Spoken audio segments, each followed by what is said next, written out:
Good afternoon, everybody, and welcome to the Bundesliga show on this final day of Bundesliga action on a fine Saturday afternoon. I hope you're all doing well and ready to kick back and enjoy what should be a drama-filled afternoon of Bundesliga action.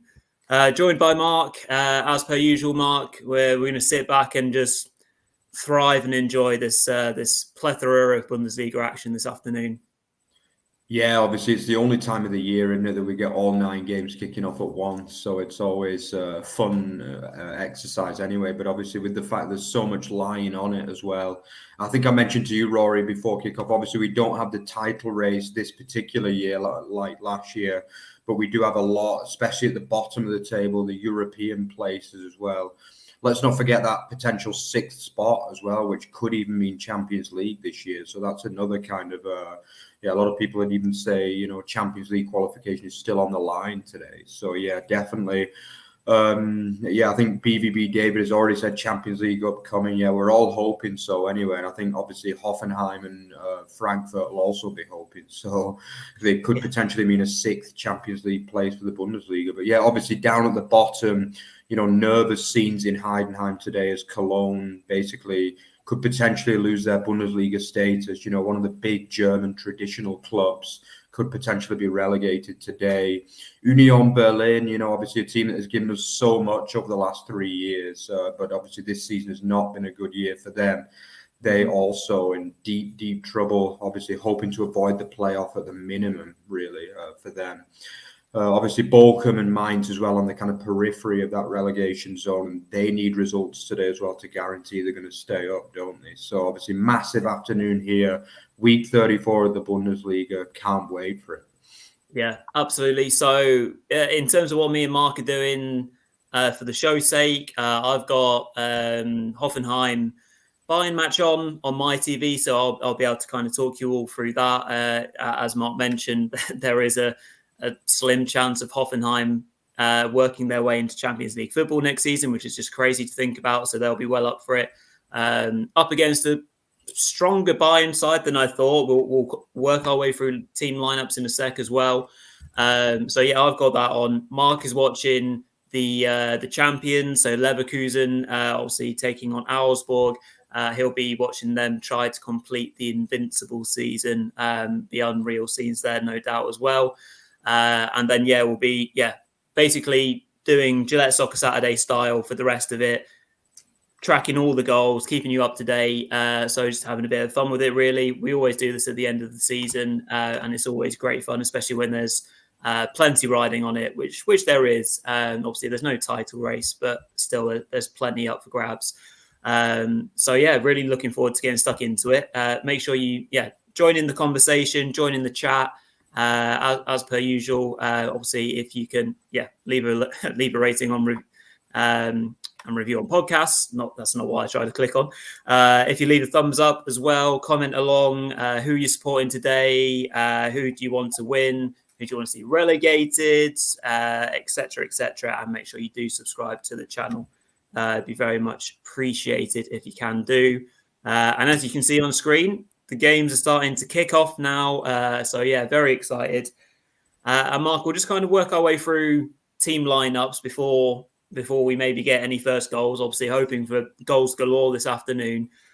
So we'll maybe work our way down the list and just see if we think there's been any major players left out or big players that could have an impact on today. So if we start with Bremen. Bochum, obviously for the away side, they need to steer themselves away from trouble. They've gone with a 4-2-3-1. Philipp Hoffmann gets the nod up front, so they'll be looking for goals. But you're looking at the stalwarts in that side, Mark, of Losia and Steiger, no doubt. Looking slightly weaker down the fullback routes with Ormermann and Bernardo. So what are we expecting from Bochum away from home in Bremen to get us kick-started as my game's kicking off as well now? Yeah, well, it's obviously a massive game for them, isn't it? They need a point to guarantee the status as a Bundesliga team. I think we mentioned on Thursday, didn't we, Rory, that they probably shouldn't be in this position in truth, because they've probably been a little bit better than most of the other teams that are in that dogfight. But that poor run, towards the end of the Lech era has cost them big time. Just to look at the Bremen lineup, they've gone strong as well. The likes of the on-form Voltemade is making probably his final appearance for the club as well, after announcing that he's going to be leaving in the summer. So he's going to want to finish on a high.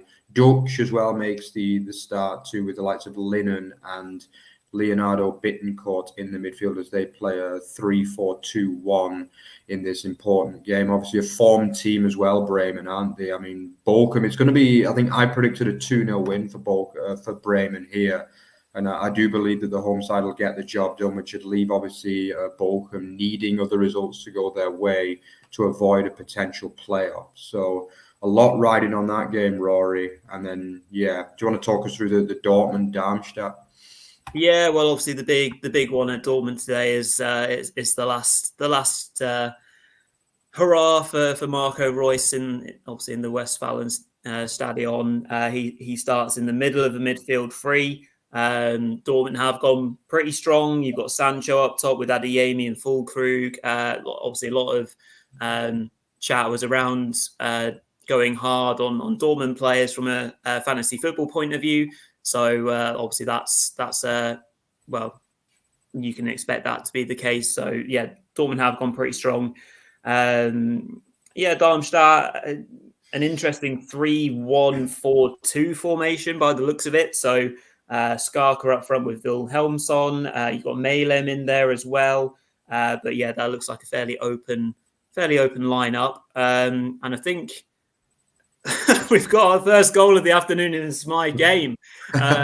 You've missed it, Rory. It's well ahead of it. Right, well, I'll talk us through this. Bayern had the first goal of the afternoon here against Hoffenheim. And it's just, so far it's been Bayern in pretty controlled possession. My stream is probably going to be absolutely miles behind, unfortunately, because it's obviously just the internet. But I presume it's coming up now. Bayern just playing it nicely around. Going down the left-hand side here, onto Davis. He's been playing well recently, Alphonso Davis. Cuts inside. No, we still haven't got the goal. I must be about a minute behind here, so apologies for the delay. But at least we have a goal to talk about. But they're certainly taking their time about it. Still just knocking the ball around the back. In controlled possession, so we might even get a goal before I even get this on screen here. I might have to refresh my stream in a minute because I'm so far behind. This is ridiculous. I don't even know who scored, to be honest. I'm leaving it as a surprise for myself. You probably already know, Mark. This must be it, surely. Right, Pavlovic on the ball, knocks it out to the left. Goretzka onto Davis. Let's have a cross. Surely it's from a cross. Davis going to attack his man down the flank. Knocks it to the back stick. Across goal. And it's Matthijs Tell, I think. Yeah. Muller with the ball back into the box. Really nicely played there from Bayern. Matthijs Tell. First goal scorer of the afternoon, Mark. That young man had a few chances in the last few weeks. And, he's definitely a man with a lot of talent and someone that we could see an awful lot more next season. Yeah, obviously a man that Runa tipped up as well on Thursday, so he's going to be happy. I think he was one of Runa's tips as well, wasn't he? So, we always say the man knows his stuff. And, you've already got one of Runa's tips with a goal. But obviously I've actually tipped up Hoffenheim to quite a few people today as well, which is a little bit frustrating. And by the way, there's a dot on again, so it looks as though we know what that normally means on Flash Score, don't we? It normally means there's either a big chance or a goal. It looks like it's 2-0. Can you believe it? I'm going to be getting so much stick on my phone now. I've tipped up Hoffenheim to quite. Cause I think we all thought they'd go out weak, didn't we? We all thought Bayern would go weak, but they're absolutely the opposite, basically. Like they've gone super strong, and the likes of Svan Arek were tipped to get a start in this game. Yeah. They've gone absolutely full whammy, really, haven't they? I mean, obviously with the likes of De Ligt, Upamecano, Dyer, Pavlovic obviously called into the German squad is playing. Yep. Goretzka, obviously the disappointment of him. Muller as well started, but it's a very strong team and a very strong start. So do you want to talk us through the goal, Rory, as well?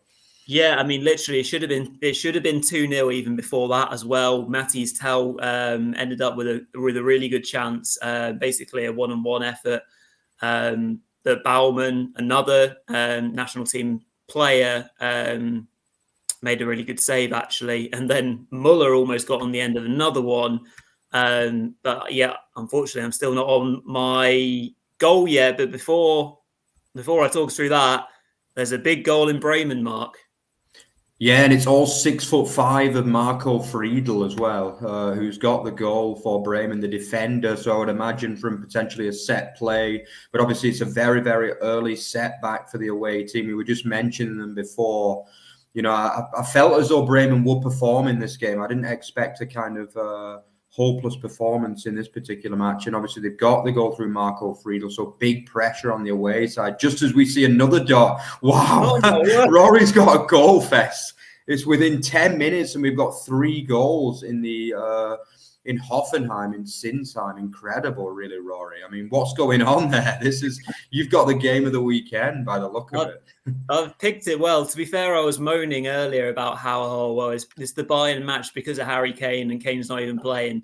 The Bayern goal comes through a bit of luck, really, which sets up Matthijs Tel to go through on goal. And then he sets up Alphonso Davies. So Davies, the second goal scorer for Bayern. Nice finish, very controlled inside the box to make it 2-0. And yeah, I'm just going to refresh my stream and see if I can get a little bit further forward in it. But either way round, what a crazy start to the game in Sinsheim. Yeah, Hoffenheim striking back now. And what an exciting start to the afternoon. Hope everyone's enjoying the start to it so far. Do let us know where your vested interest is on this lovely Saturday afternoon. Just as seeing, Hoffenheim getting the ball down a little bit better. And I thought it was going to be through that phase of play, but they lose it. So yeah, that early Bremen goal certainly puts on the pressure for, oh my word, Kramaric. Hoffenheim's goal is a real, it's a kind of mess up from Kramaric from a presentable opportunity that I think it's basically Neuer's mistake that ends up giving Hoffenheim the ball. I need to see the replay. Here we go. It's a Neuer. It's a Neuer mess up, massive mess up there. But then Kramaric slips on the floor and almost messes it up, but he pokes it back to Bayer. Of course, he'll be celebrating his call up. He was one that you gave a shout to a while back, Mark. And he has another goal. He manages to knock it into the back of the net for 2-1. And yeah, we're well underway here in Sinsheim. And Pellegrino Matarazzo is going absolutely bonkers there. Big celebration on the sidelines from the Hoffenheim head coach. And yeah, game on. Really enjoying this one, Mark. Have you had much goal action in Leverkusen? Any threats from Augsburg yet? Pretty much nothing from Augsburg at all. From what I've seen, it's been basically full-on possession from Leverkusen. The likes of Frimpong is looking pretty dangerous as well. They've gone a lot stronger than imagined as well, to be honest. I thought that Leverkusen had rested a few players in this game, but this is pretty strangely the strongest they've gone in weeks, basically, this one. I think since they won the title. They've got the likes of Grimaldo and Frimpong in their usual positions at fullback. And they've got Tapsoba, Tar and Kossen, who all started with Palacios and Andrich in the midfield. And then Boniface making a rare start since his injury with Hoffmann and Adli both starting as well. So it's a very strong side. They've not done very much so far with Augsburg sitting very, very deep. But I mean, as I say, the usual wingers are providing that width. And, you wouldn't be too surprised if the breakthrough will come eventually. But so far, Augsburg have done a pretty good job. They've also gone pretty strong in the game as well, with Iago making his first start in a while, actually, as well. And Udukai and Hauvalev in the centre-half positions, with the youngster Kermur as well, the Turkish youngster, making a rare start in the attacking midfield position. But yeah, I mean, obviously, we've had a couple of minutes without a goal all of a sudden now in the Hoffenheim Bayern game, haven't we? But I mean, obviously, just to look over towards the very, very big games. I mean, I think, there's been a goal from Boniface as well. Boniface has got the ball in the back of the net. It seems as though I'm a little bit ahead of the flash score, and it is that man, Boniface, who's got the goal. It's a little bit of a scrappy one, really, but I've just mentioned him literally just as he puts the ball into the back of the net. It's the cross coming in from the side, and he puts it away with aplomb. I think that's 14 goals of this for the season for Boniface now. And I mentioned that it wouldn't take them many chances to get the goal, and the unbeaten season takes another massive step towards being achieved, doesn't it? I mean, it's going to need a miracle comeback now from Augsburg, 50 games unbeaten. They've broken records across the board, haven't they? Literally, they're potentially going 51 unbeaten and even a treble on the line as well. It's just absolutely incredible. Oh, what can you say about this team, Rory? It looks like they're going to do the unbeaten season, doesn't it? I mean, yeah, obviously our good friend Peter was calling it from quite a way in, and it just doesn't happen.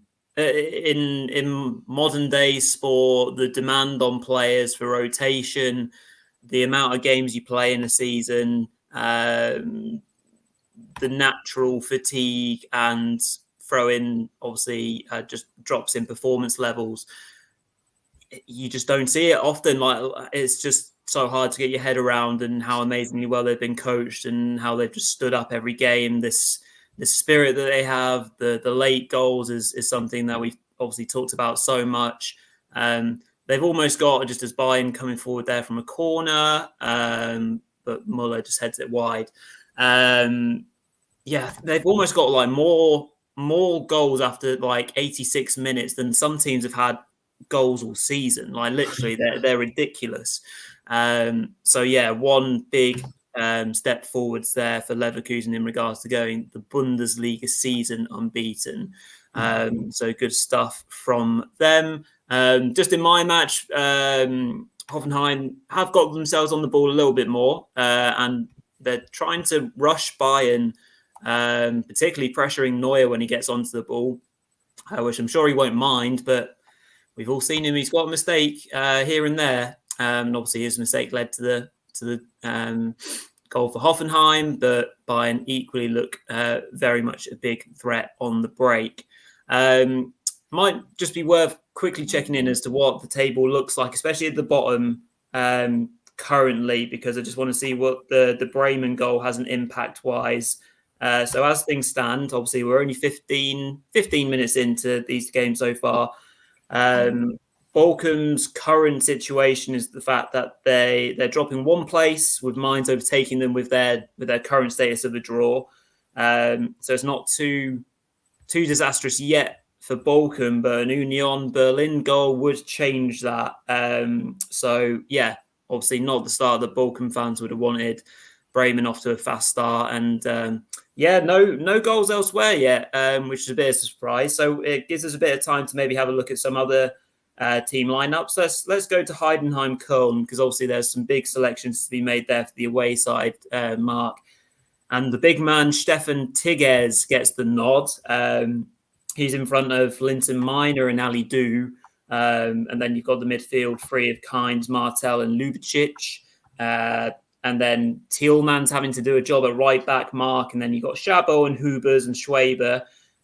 So I just think the fullbacks area is something that surely Heidenheim will target, especially with the likes of Dinci and Bester and Sessa and Klein-Dienstall. They'll all fancy their chances going down those wing backs, I reckon. Yeah, I think it's one a kind of rare occasion when they've really gone out and attacked this game, Köln. I think a lot of that is because they simply know that they have to win the game. It truly is as simple as that. And even then, and just as we say that, it looks as though is it Heidenheim have potentially got a goal here? Or let's just stay with it. It doesn't look good. And it seems as though they have. It's Dinci has got the goal for Heidenheim. We were just about to say that they might struggle down the fullbacks, and it is actually a wide player that has got the goal for Heidenheim as well. And that is a dark, dark moment for FC Köln, because, I mean, now they're going to need 2 goals minimum well, they'll need 2 goals and a turnaround as well from Freiburg. So it's absolutely grim for them. I'll let you know exactly what happened with the goal, but it is Dingchi who's got the goal, departing Dingchi, who's going to join Freiburg in the summer as well. He is on loan as well from Bremen, actually. He's had a fantastic season for them. He's another player that could potentially be leaving the club, but he's given them a kind of parting present there, and also Union Berlin a parting present as well, by the look of it, because it's a much bigger goal for them than it is for Heidenheim, in truth. Although Heidenheim, with a win today, should get top half. So, I mean, that would be an even bigger kind of season to what they've already put together. But it is the latest goal. Every game we talk about, Rory, there's a goal in it, isn't there? So, maybe we should go over to Union Berlin and discuss that one now. Well, I'm tempted to start talking about Stuttgart, so we get a home goal as well there, but that's still 0-0. But yeah, big goal for Dingchi there. From what I can see and reading, it sounds like it was a very nicely taken goal from the winger, and very fast and pacey winger. So that's a great start for Heidenheim, and a lot of work now to do for FC. But we've seen some stunning comebacks from them already. In the season alone. So what have they got in their locker? Not much going on too much here in Sinsheim. I'm not in Sinsheim. I'm watching it. There's a corner for Hoffenheim though, so we'll see if anything comes to that. But there could be a big goal in Wolfsburg, Mark, and it's not the way a lot of people predicted, as the home side take the lead against much fancied Mainz. It's a Kevin Paredes goal. What do we think to that? Yeah, I think it's like a middle finger to the people that said that Wolfsburg were going to lose this game, to be honest, because I've never known a team get tipped up so much to win a game of football as Mainz had been this week. Like, a lot of people were saying it was an absolute cert. But I think I tipped a draw, and I can still see it being a draw this game. But I mean, it proves that Wolfsburg weren't just going to roll over and die in this game. You know, a team that have been able to grind out results under Hasenhüttl so far without necessarily playing amazing football, but they have won as many as they've lost under Hasenhüttl. But it looks as though it's that man, the on-form American Kevin Paredes, who's got the goal. So that's massive as well, because it now means that Union Berlin with a goal could potentially climb 2 places as well, with both Bochum and Mainz losing. So, you know, the onus is really on them to go and get that goal before half-time, isn't it? But, I mean, Rory, do you want to talk us through who Union have gone with then? Because pretty much every time we want to talk about them, there's a goal somewhere. Yeah, let's do it. Let's talk about Union. Let's have a look. From a starting 11 point of view, they've gone with Vitesse up front. He's obviously made a couple of decent impacts in recent times, just as Hoffenheim were trying to get an effort off there, and Baumann had just made a pretty decent save on a Bayern break. But Aronson gets the nod. Goossens is in a very advanced position ahead of Juranovic, so that's quite attacking from an Union perspective. Trimmel on the other side. You've got that back three, which has been pretty set most of the season, but obviously a back three that haven't really performed at those high levels, really, have they? With Schaefer and Toussaint in the middle. I guess this is about as good as they can go, to be honest, Union. I mean, Freiburg, again, a team that have been pretty inconsistent. You've got Douan, who's probably been their best player for a long time. He obviously gets to start. Shalai and Grifo supporting Holler up front, so no Gregorisic from the start. Makenko looks like he's playing centre-back, which looks like a bit of an oddity there. But yeah, Union have got players they can call upon from the bench. You've got Bedia, who's made a good impact, Hollerback, got Král, and then obviously Kevin Volland as well. I mean, Union have just got to get the job done. I'll have a little look at the early stats so far, and to be honest, it looks like a good chunk of possessions been with Freiburg. They've had a couple more shots than them as well, slightly higher XG, but obviously it's early doors so far. So just suggesting that Union are no doubt feeling the pressure, and then so that's where we're at with that. Just commenting from Cade. Okay, Drake, even as a Wolfsburg fan, I'm not watching the match. Maybe just insinuating as to perhaps the disappointing end to the season, and obviously concentration on games elsewhere. But yeah, no other goals to enlighten you all about just yet. Where have we not gone so far then? Let's have a little look at Frankfurt. Frankfurt RB, because a game that doesn't have a tremendous amount riding on it, but there's obviously some really good talented players on show, so hopefully we'll be seeing some goals and some action in that sense. So we got that same strong front three mark for Frankfurt in Etikite, Marmoush and Chaibi. Leipzig lining up with Šeško and Openda up front. Xavi Simons starts. A rare start for Elif Elmas. Big goal. A second goal. Dingchi with a double to potentially relegate the FC.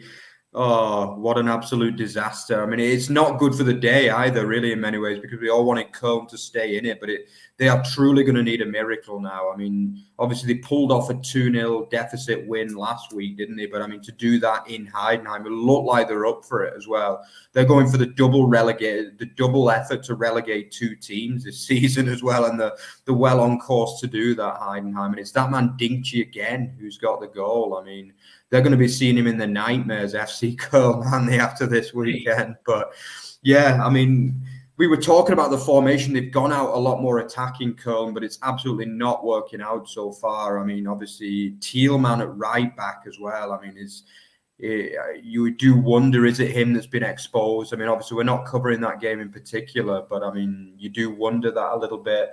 But now they're going to need another comeback from 2-0 down. It's not looking good. Although, just as we say that, potentially Stuttgart, is this a goal for Stuttgart? The VfB, have they got a goal?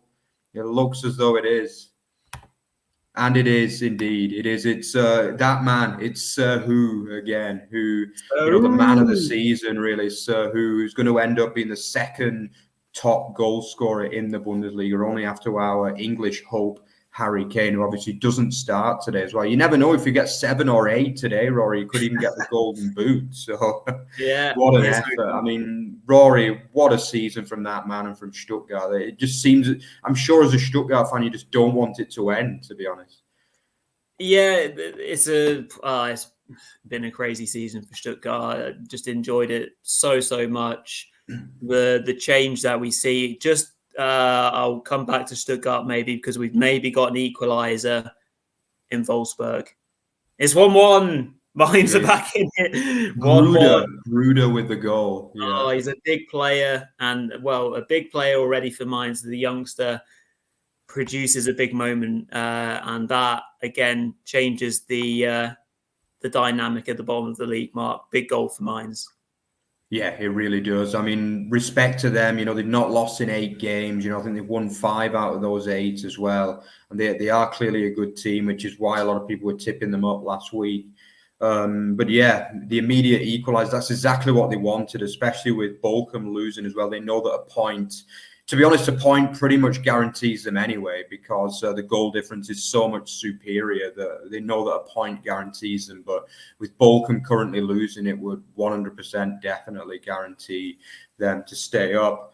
But I mean, obviously, the big one is the fact that Union have still obviously not managed to make the breakthrough yet, have they? And it seems as though they're actually second best over there in the first Serie as well. They're really struggling. The XG is about 0.3 for the away side, and only 0.1 for the home side. So, a lot of people were tipping up Union to finally get the job done in this one. But as you mentioned before, Rory, I mean, Freiburg have gone strong. I can't really see any team that have gone weak today, which is quite rare, because often in the Bundesliga, last game of the season, you do see teams, giving kind of squad players a chance.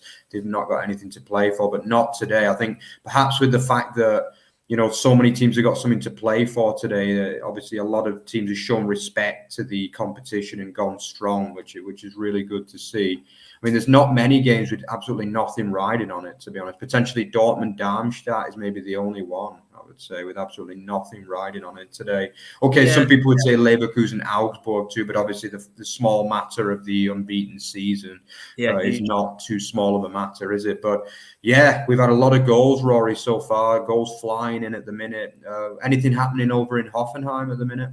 It's been a few half chances, a decent cross or two from Hoffenheim that have just about been dealt with. Bayern, from an attacking point of view, haven't seen too much from them of late.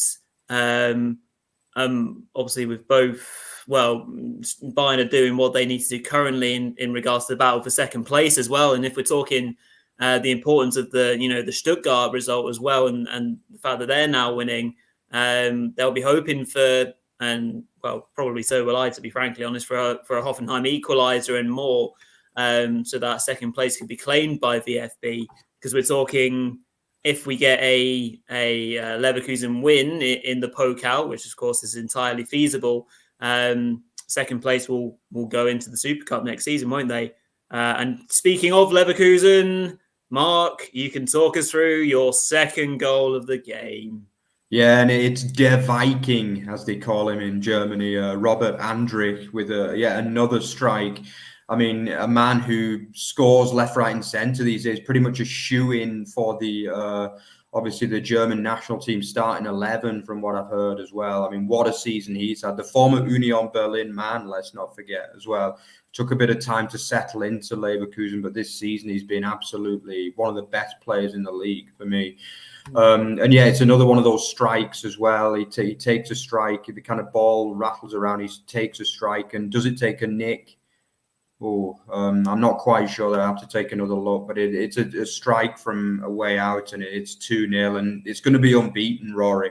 I think we can pretty much safely say that they're going to be the first ever German team to go 34 games unbeaten. Bayern and Augsburg miracle now, because the XG is around 1.5 for the home side and 0, absolutely slap bang 0 for Augsburg. Yeah, incredible, Rory. They're going to go unbeaten, and what more can you say? There was a nice moment in the game as well, actually. They did do a silence on the minute 1904. Which was the year they were founded, for the fans who weren't able to make it as well in the game, which is a really nice moment. Obviously, there's been some crazy stories coming out of Leverkusen this year, like they're offering tattoos to fans to commemorate the season, free tattoos to commemorate this season. I mean, I think it's pretty much a given fact now. I've seen a lot of videos in the last week that people are saying, Leverkusen have been the best team in Europe this season, even better than the two teams that are competing in the Champions League final. So, I mean, what can you say? I see BVB David as well with a good comment. Says, if Bayer Leverkusen win 3 trophies, Bayer Leverkusen Invincibles are better than Arsenal Invincibles. Yeah. I mean, I would in many ways argue that they are. If they do that, as you say, if they even lose just one of those finals, I'd say they were better, because basically, like, Arsenal struggled in the Champions League that year and also didn't win any cups. And just as we say that, have we finally got the breakthrough in Dortmund as well? BVB David, you have to let us know, because a lot of people are tipping big. It seems as though they have as well. And let me just check for you who got the goal. It has been it's Martsen, incredibly. Yeah, Martsen. That's good for my fantasy football team anyway, because I've got him in there. But yeah, it's taken a bit of time, hasn't it, for Dortmund to break through? But they have got the goal. Potentially, we'll see the floodgates opening that one now, Rory. Yeah, I was thinking that it had taken a good amount of time for them to breach the Darmstadt net, but obviously seems like they have done now. And if it's Martsen, yeah, like you say, it'd be good for many teams or fantasy football league players teams. Martsen's been one of the it's got to be one of the couple best January signings at the very least that came in. To the league. He's been absolutely fantastic and just settled so well into Dortmund's team, and it's been a revelation for them. So good for him. I'm pretty certain that they'll be doing all they can to work through and make that a permanent transfer in the summer and take him away from Chelsea. Certainly Chelsea don't need all those players that they have out on loan, do they? Although they've been doing a lot better, haven't they, Chelsea? Although I don't want to talk about the Premier League, let's not talk about that at all. Hoffenheim just had a fairly okay moment from a chance that led to a corner, and nothing came from that. Bayern just trying to get themselves going again here. They've gone a bit flat, to be honest, and I think the home team can sense that. Just as Hoffenheim getting behind here with Kramaric. His cross to Bayer, chance, volleyed in, and sorry, not volleyed in. His effort was volleyed in towards goal, Bayer, hoping to get his second goal of the game. But it's a good save, this from Neuer, especially considering the fact they went through Davis's legs and he didn't see it till late. So Neuer proving that he is still the excellent shot stopper. Just as we can maybe pause to enjoy a second goal for Stuttgart, I hope. It is indeed. It's that man, who. It seems as though he wants the golden boot after all, because he's now. I have to check that one actually. How many is he behind Harry Kane? Because I think all of a sudden we have to check that. Yeah, I think he's still. I believe is that 28? I never know whether it's live or not. Is it 28 he's got now, or 26 or 30? I think it's 28. So he'd still need another 8 to match Harry Kane. It's crazy that Kane got so far ahead, really, isn't it? Because I mean, it proves the numbers that Kane managed to hit, even though he didn't break the record, are just insane, really. 36 goals over the season. I mean, Guirassy couldn't have done any more, and he's got 28. Obviously, although he missed more games, didn't he? I think he got a few knocks, and then the AFCON as well. I think if it wasn't for the AFCON, he could well have, been top scorer this year, or at least a lot closer to Harry Kane. But yeah, Rory, it looks as though you just need 2 more Hoffenheim goals, and then Stuttgart are going to the Super Cup, doesn't it? So that'll be pretty cool. It'd be nice to continue our fun little rivalry with Leverkusen, because we've played out so many good games with them this season. But I mean, Hoffenheim are very well settled into this match. I'm probably going to give them the ultimate jinx here, but they're controlling the ball. They're controlling the game now. Bayern are taking a massive step backwards in terms of being on the front foot. Well, having said that, Hoffenheim have almost played themselves into trouble, but I think they're just about going to get out of it. So yeah, it's entirely possible that we see a turnaround here, but Hoffenheim will need to make sure that they take their chances just as we approach obviously the half-hour mark. So yeah, we're half an hour into the final day of the season. Very sad that we'll not have any more Bundesliga footy, obviously, apart from the playoff matches after today. But yeah, thank you for everyone that's tuned in so far with us. Hope you're enjoying the last footy etchings of this full Bundesliga season. Do make sure that you smash a like on this video and share your comments already. Loads of people tuning in, and loads of people sharing their thoughts on their teams and the permutations of what is happening at the moment in the league. And make sure you press that red button and subscribe to the channel. So yeah, anything at all from Augsburg, from on your end, Mark? Are they just accepting their fate? They've had such a disappointing end to the season. Oh, chance! Yeah. Oh, Hoffenheim should have scored. Sorry, another mistake. Another mistake from a defensive point of view. I don't know what they're playing at. I'm not sure who this was this time. It wasn't Neuer. It was Dyer, I think. Just passed it straight to Babu. Should be 2-2. Sorry, go on. Yeah, basically, Augsburg have just had the first proper effort as well. It was Dorsch got the ball over to Demirovic, but great goalkeeping again from Hadatsky, actually, who squeezed him out before he could even get a proper shot on. I mean, he's had a massive season as well, Hadatsky. He's one of the unsung heroes of this Leverkusen side. I mean, I've basically, not been a massive fan of him over most of the time we've been doing this show, but this season he's shown the top quality goalkeeper that he is, he is getting on a little bit, so it'll be interesting to see, whether potentially he is going to move on further on. He's getting on, 35, 36 now, is he? So maybe that might be one position that Leverkusen might look to strengthen in the summer, but he's been brilliant. It looks as though Heidenheim have got a third, incredibly. This is just absolutely massive news. Let me just check up on that one for you guys, but it seems as though, let's see. Just checking. It seems as though Sessa, who has been highly rated in recent weeks as well, with a potential move away, finished the season really strongly, has got the third goal and what is surely the final nail in the coffin for FC Köln.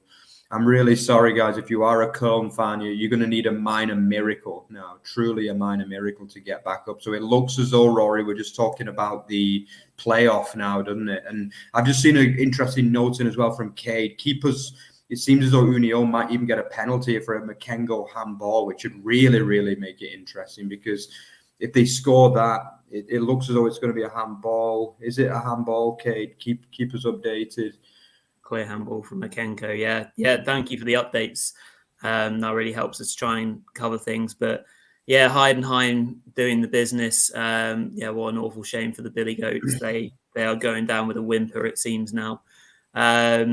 Just a bit of injury news in the game that I'm watching. Pavlovic has gone off for Bayern, been replaced by Zvonarek. So that will be a worry, obviously ahead of the Euros for him. It looked like a more muscular rather than an impact thing. So hopefully it's not anything too bad.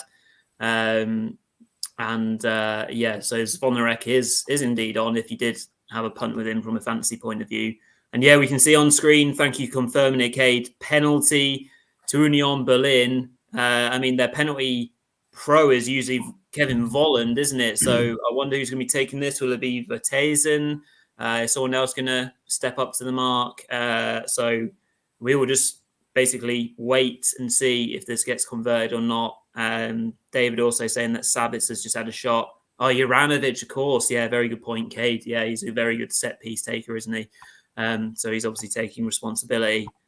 We wait with our bated breath here, because this will have a huge impact on, if you weren't already sure that Köln were going down, this penalty could really hammer it home, can't it? Nothing like a bit of tense drama to set things up. No goal. No way. He's missed it. Oh, wow. He's missed it. Just as Dortmund get a second goal. So it looks as though that's absolutely massive news. So penalty miss. Penalty miss by Juranovic. Yeah, that's what happens when you get defenders taking penalties for you. But yeah, it's wow, that's absolutely massive news. Huge update there with obviously Union Berlin missing a penalty, which would have taken them out of the playoff zone as well. It's, my God, yeah, it's been truly a beleaguered season, this, from Union Berlin, and this is another shocking moment really in their season, a chance which could have given them, hope to get above Bochum. A goal would have taken them above Bochum there. Just as a second goal from Dortmund comes in, and it's Marco Reus, a beautiful moment from Marco Reus. We all knew it was going to happen. It's yet another of Runa's tips as well, by the way, to stick Marco Reus. I'm pretty sure every player that Runa tipped up to score this weekend has scored so far. So, yeah, respect to him. He must be having a really good week on the old fantasy football so far. But, yeah, it does look as though the floodgates are going to open there at the Signal Iduna Park, doesn't it? Obviously, their final game before the Champions League. But, yeah, Rory, missed penalty, Union Berlin. All they needed was one goal, which would have dropped Bochum into the bottom three. Incredible. Yeah. But as has most of this, especially in the run-in, nothing's worked out for them, has it? Once again, it's another beleaguered moment for Union Berlin. The one thing that they can take, at least Union, is that pretty much everyone in that bottom half is losing. Obviously, Darmstadt, Köln are losing, and Bochum are. Mainz are only drawing as well. So, yeah, they still have time and results on their side. But, yeah, missing a penalty, that's huge. David just saying that is a Royce free kick. What a legend. Yeah, I brought him into my fantasy team. I just felt like it was time. Bayern just gone down the other end and had a great chance for, was it Goretzka? Great cross in. Baumann makes a point-blank save to keep it at 2-1 for the home side, at least, clinging on a little bit there. And it did look like Lima was struggling a little bit as well with an injury. He came off the pitch momentarily, but I hadn't seen it. He is still on the pitch. Doesn't necessarily look to be moving super smooth. So another one to keep an eye on from a perspective of Bayern there. Looks like we have a penalty in Frankfurt for RB Leipzig. So I presume Goalpender will be standing over this one. So we'll keep an eye on that one. Or will they give it to Šeško? Obviously been one of the hottest strikers form-wise. Šeško in in recent months. He's been doing really well and been linked away. Well, a lot of teams will be admiring his talents, no doubt. So we'll see if that one goes in a moment. So yeah, approaching half time in all our games now this afternoon. So we'll just wait and see if we get any more big goals in between, and then when we get to half time, we'll just run through the table, have a little think about what we can expect from the second half, what's to play for, and no doubt it will be even more frantic in the second half with teams desperately scrambling around to try and get the points that they require and need for the end of the season, just as Bayern are building quite nicely in around the Hoffenheim penalty box. They seem to have got a deal of control back Bayern themselves, and it looks like this Leipzig penalty, I think, is probably going to be scored by the looks of it because of the there we go. It has, Mark, do you want to just let us know who's bagged it in the end? It was Xavi Simons, actually, incredibly, who's obviously going to be... I presume the penalty was definitely scored, but it's not like him to take a penalty, is it? So I don't know if it was a rebound or something. I can kind of... maybe someone can update us on that, but I will let you know. No, it looks as though it was a penalty from Xavi Simons, but he's not a regular penalty taker. But maybe on his final appearance, they wanted him, to give him the respect on what has been a marvelous season from the young Dutchman. But I mean, just a point on that. I mean, it's possible that Frankfurt could get Champions League after only 11 wins out of 34 games this season. We've talked a lot about the quality at the top of the league, and I honestly believe there are 5 very, very good teams in the Bundesliga this year. But to say there's a big gap underneath that top 5 is an understatement, really, this year, because I mean, Frankfurt have been pretty ordinary and yet still look like they're going to get 6th place, which they're only one Dortmund win away from Champions League, incredibly.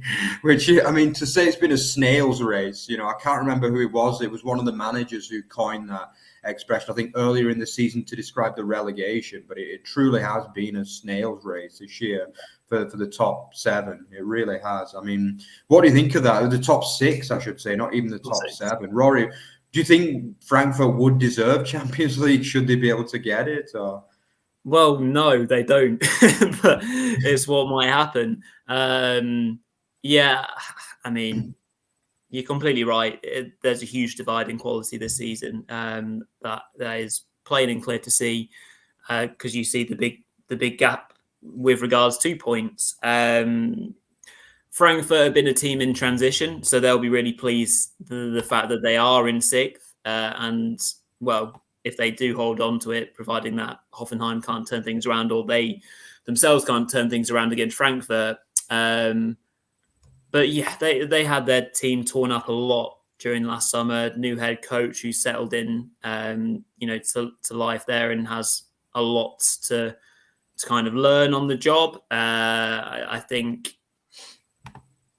they're just not a very good team yet. They have the markings of a team that could obviously improve a lot. A lot of young players in there, a lot of talent. But I think it's very clear to say that you take the top 5 are just so far beyond. And to be honest, it's not. We wouldn't even have anticipated Stuttgart being as good as they have been this season. So if you take out the surprise of Stuttgart, it's that kind of that top 4 again, that doing a lot of the lifting from a Bundesliga point of view. Obviously, we know there are stories, and it has made this season a lot more entertaining because pretty much anyone can beat anyone. But yeah, whoever comes 6th, and should Dortmund do a job on Frankfurt, which would be amazing. I can't see Hoffenheim or Frankfurt doing anything in the competition next year, shall we say, especially with the new format. It's going to put such a demand on them. They're going to have to play 8 Champions League games, obviously across the course of next season in this ginormous league. And then have to concentrate on themselves in the Bundesliga as well. Like if someone like Hoffenheim get into the Champions League, you'll see them do an Union again in the Bundesliga, and they'll just drop down the league miles. I can easily see that happening, to be honest.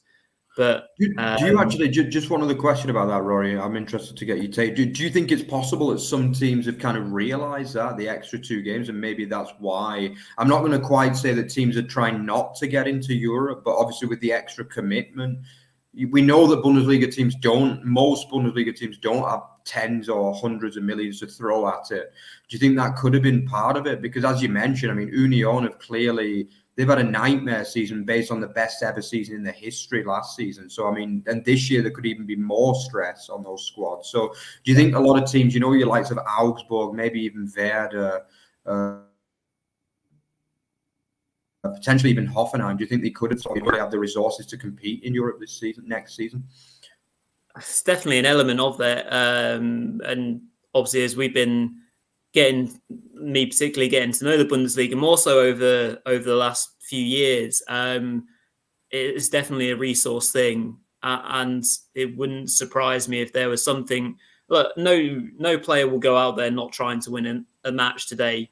But will there be coaches and CEOs and owners of clubs thinking, I mean, yeah, we'd happily take a bit of extra cash flow, but also, do we have the means to spend it in the right way? And will it end up being a blessing, a curse rather than a blessing? It's a really interesting one to talk about, and we can maybe talk about it more on the Monday show or something like that. Just as we're getting half times now across the board in Germany, half time already in Stuttgart, in Heidenheim, of course, in Dortmund as well. They'll be celebrating the Marco Reus goal massively. The home fans will be jubilant in Heidenheim, and I just feel for any of the travelling Köln supporters who have gone there hoping for a miracle, just as Bayern or Davis is causing all sorts of trouble down that left-hand side. At Paguma getting a good header behind for a Bayern corner. So it doesn't look like we're having any late goals in this first half. Half-time there in Bremen as well. Just Jay saying that Union are really lucky that Köln is so bad. In another season, Mark, I mean, Union would be in that bottom 2, wouldn't they? Yeah, I think Union have been really bad actually this season. I really do, and I'm somewhat surprised they're in a position to actually avoid the playoff, to be honest, because they're a little bit like Frankfurt. I can't quite work out how they've got 6th. I can't really remember Union winning enough games to be in that position, because they obviously had that period where they lost, 12 or 13 straight in all comps at the end of the Fischer era, and then I think they had a bit of a pickup at the beginning of the next era, but it just didn't work out, did it? And obviously the last week's collapse basically was a disaster. And yeah, I think the whole season has been poor from them. They've not played good football. I'm struggling to remember any of the new signings really kind of done well. Gosens, some people would say has done well in parts, but I would say he's also flopped largely, to be honest, considering a German international going to Union Berlin. Obviously Becker left in January, which I don't think helped at all. He was obviously a key player. Obviously the Bonucci disaster, basically, and the Fofana disaster as well. Yeah. Both of them left basically after bad behaviour in January. And even the likes of Reneuve and, Knoche, these kind of stalwarts of that team have also not had good seasons in many ways. And it's just been Diogo Leite, obviously after that brilliant season and opening season he had, he's just not backed it up. And to be honest, I think they deserve bottom 3. I really do believe that. I think they deserve the ordeal, really, of having to play Düsseldorf in a 2-legged playoff. Ironically, Union were the last fighter team to win a playoff against Rory Stuttgart as well, I think about 5-6 years ago now.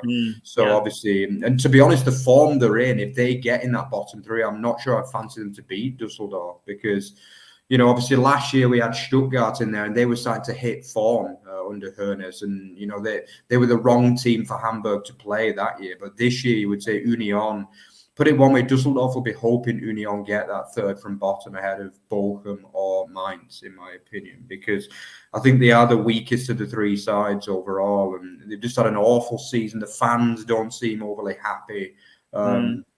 just everything's gone wrong for them this year. And even if they do manage to stay up, they're going to have to go back to basics. They really are. I think forget all these big money signings. They've got to get all of them out the door and go back to the old school Union style players, I think.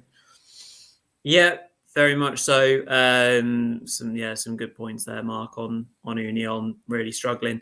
Right, so yeah, it's halftime across the board. So what we'll do is we'll just run through the state of play in all the games, and then we'll have a quick look at the table, and then have a little think about what needs to happen in the second half. So yeah, Bremen 1-up against Bochum. The early goal from captain Friedel for Bremen, obviously really good end to the season for Werder at the moment. So that's them 1-0 up. Seem to be the better team, Mark, with an XG of 1.54 versus Bochum's 0.59. So certainly there looks to be more attempts, 11 goal attempts versus 6. So yeah, certainly seems that Bremen are enjoying this purple patch a lot. So Bochum certainly had work to do in that second half. Dortmund 2-up against relegated Darmstadt. 2 quick goals later on in the first half for Matson, which was set up by Royce as well, Mark. So he's been heavily involved, and then obviously got that free kick 8 minutes later to make it 2-0, which is fantastic for him to get. Well, I mean, he'll be serenaded. I think he went to the stadium earlier on today just to have a little look around whilst no one was there, basically. And just enjoy himself, which was quite nice. And yeah, he'll be sorely missed. What a loyal, excellent player he's been for Dortmund. In Frankfurt, the home side are 1-0 down thanks to a Xavi Simons penalty. Obviously, putting Leipzig in control of that one at half time and pushing them up, keeping them comfortably in 4th place. Of course, they can't come any lower. So that's good for them. Frankfurt with work to do there. And yeah, in the big one, in a number of the big ones, Heidenheim 3-up. We need a 4-goal comeback from Köln in the second half, Mark, just to maybe make things interesting. You never know. 2 goals from that man, Eredin Dinci. One of them set up by Bester. And then the 3rd goal by, your man Sessa, who has had a really good spell towards the end of the season. If we just look at that from a stats point of view, interesting that the XG for Heidenheim is only actually 0.62. So you'd suggest that these 3 goals have been of real high quality. But Köln's XG is 0.11. So yeah, read into that what you will. 2 goal attempts, 1 on target for Köln. Yeah, doesn't look good, I'm afraid, for the away side right now. So yeah, Heidenheim cruising in what has been an absolutely unreal debut season from them. In the game that I'm watching is 2-1 at half time. I had all my goals within 8 minutes in a crazy frantic start. Matty's Tell on 4 minutes. Fonzo Davis 2 minutes later. 2 minutes later, Bayer put Hoffenheim back in the shout. And since then, nothing. Been a couple of good chances. There was a really good chance right at the end of the first half for Kramaric, but he butchered his effort. Hoffenheim could be level, but Bayern real threat on the counter as well, trying to secure their 2nd place finish. Mark, do you want to just walk us through the last 4 games? Yeah, so obviously the game that I've been watching, the Leverkusen, obviously 2-0 up with an XG of about 1.9. The first goal was Boniface after a mistake from the goalkeeper Kubek, who actually was really good the week before against Stuttgart. He made a mess up. And then the second one was a nice finish from that man, Andrik, German international bound. Pretty much nothing done really by Augsburg, who've only got an XG of 0.34. Then, Stuttgart cruising as they've pretty much done in most of the games all season, really. You know, it's a double from that man, Serhu Guirassy, who's now up to 28 goals for the season. I mean, it's just, he has missed, I think, 5 or 6 games as well. So he's pretty much averaged a goal a game in the games that he's started. So, I mean, what can you say, really? The man who looked like he was going to leave for Nottingham Forest in the summer has gone on to have the season of his life. And I think this would actually be, I believe it will be a record for Stuttgart since the Bundesliga was founded as well. If they hold on to this win, even though they won titles with less points than what they're going to get this season, it's just about sums up. I mean, it proves, first of all, what Leverkusen have done, because, I mean, we've never considered Stuttgart in the race, despite this brilliant season. I mean, they have been talked about a lot, but they've never been contenders simply because of how good Leverkusen have been. And obviously, Leverkusen themselves are probably going to finish 1 point short of a points record too. Bayern Munich got 91 points, and Leverkusen is set for 90. But for me, it's still a better season because of the unbeaten as well, and the way they've done it as well. The fact that, you know, those last-minute equalizers, the last-minute winners, the thrashings as well that they've dished out. They've just had everything, basically. Then, onto the Union Freiburg. Obviously, the big news is the fact that Atabolo did save that, the penalty from Juranovic, of course. I'm forgetting who it was now in the emotion. But, absolute disaster for them in what has been a miserable season, truly. And for me, as I said before, I do believe they deserve bottom three, but you never know. They know that as things stand, a goal would take them above Bochum, who are really struggling in Bremen, who are probably going to lose that game in truth. And then obviously the other game at the bottom is the Wolfsburg 1, Mainz 1. Obviously Kevin Paredes gave them an early lead before Gruder quickly leveled up for the away side. That would be enough for Mainz to stay in the division due to a much superior goal difference. They know they need a point. Just as Bochum also only need a point, Union need a win to have any chance of avoiding the playoff. Yep, absolutely. So let's just peer across to the live standings now. As we know, Leverkusen title champions, but just falling short at the moment for a points record, but undefeated season sounds a lot better. To me, Bayern holding on to second place as things stand. The top five are all winning. So the battle for sixth place and potentially a Champions League place is going to the wire, but both teams are losing. Frankfurt and Hoffenheim. At the moment, Freiburg are therefore are still holding on to eighth place, which obviously we know will be a Conference League spot because of the fifth Champions League spot. That's pending Leverkusen winning the Pokal. And then we've got Heidenheim at the moment doing a fine job. At the moment, they're coming in ninth place. Jumping down to the bottom, Köln obviously not doing the job. They're gone at the moment as things stand. They need Union to start losing as well, and for them to turn around a massive deficit so things aren't looking good. They look as good as gone. Union still in that 16th place, but Bochum are losing. So if they can turn things around, which is entirely possible, they could jump out of that relegation playoff spot. The Mainz also are only drawing, so they could get drawn into it if they start losing and games go against them as well. And then, we know Gladbach are mathematically safe with teams above them as well, which has been a pretty miserable season for them. From the second half point of view, Mark, what are we expecting? Just be nice to have the end of the Bundesliga season just go out in a blaze of glory with goals galore, a bit of jeopardy, a couple of comebacks, and a few bits. What are you expecting to see, or what do you want to see happen? Yeah, well, I think it's that playoff spot that we're all looking at now, really, isn't it? Because that's the one that really, really is in the balance. Basically, there's three teams, all of whom could very realistically find themselves in the playoff against Düsseldorf in a week's time. Obviously, at the moment, it's Union Berlin, but still part of me gets the feeling they will get the win today, even on the back of that kind of disaster of missing that Juranovic penalty. I get the feeling that they will win that game, and ultimately it'll probably be Bochum who drop in, unfortunately. And for me, that would be really unfortunate, because I do believe that Bochum have been better than Union Berlin this season, but that's what happens. Goal difference. I think, Rory, you're the one that always bangs on about goal difference, and I think, in this case, it would be what ultimately separates Union Berlin and Bochum if it comes down to that. And the thing with Bochum is they take too many heavy defeats, like, the 7-0 against Bayern Munich, even though they obviously beat Bayern in the game after. Ultimately, it's those kind of losses that end up doing you in a season, isn't it? And for Bochum, that would be the disaster. And obviously blowing so many leads as well for Bochum, that's the issue for them, especially late on as well.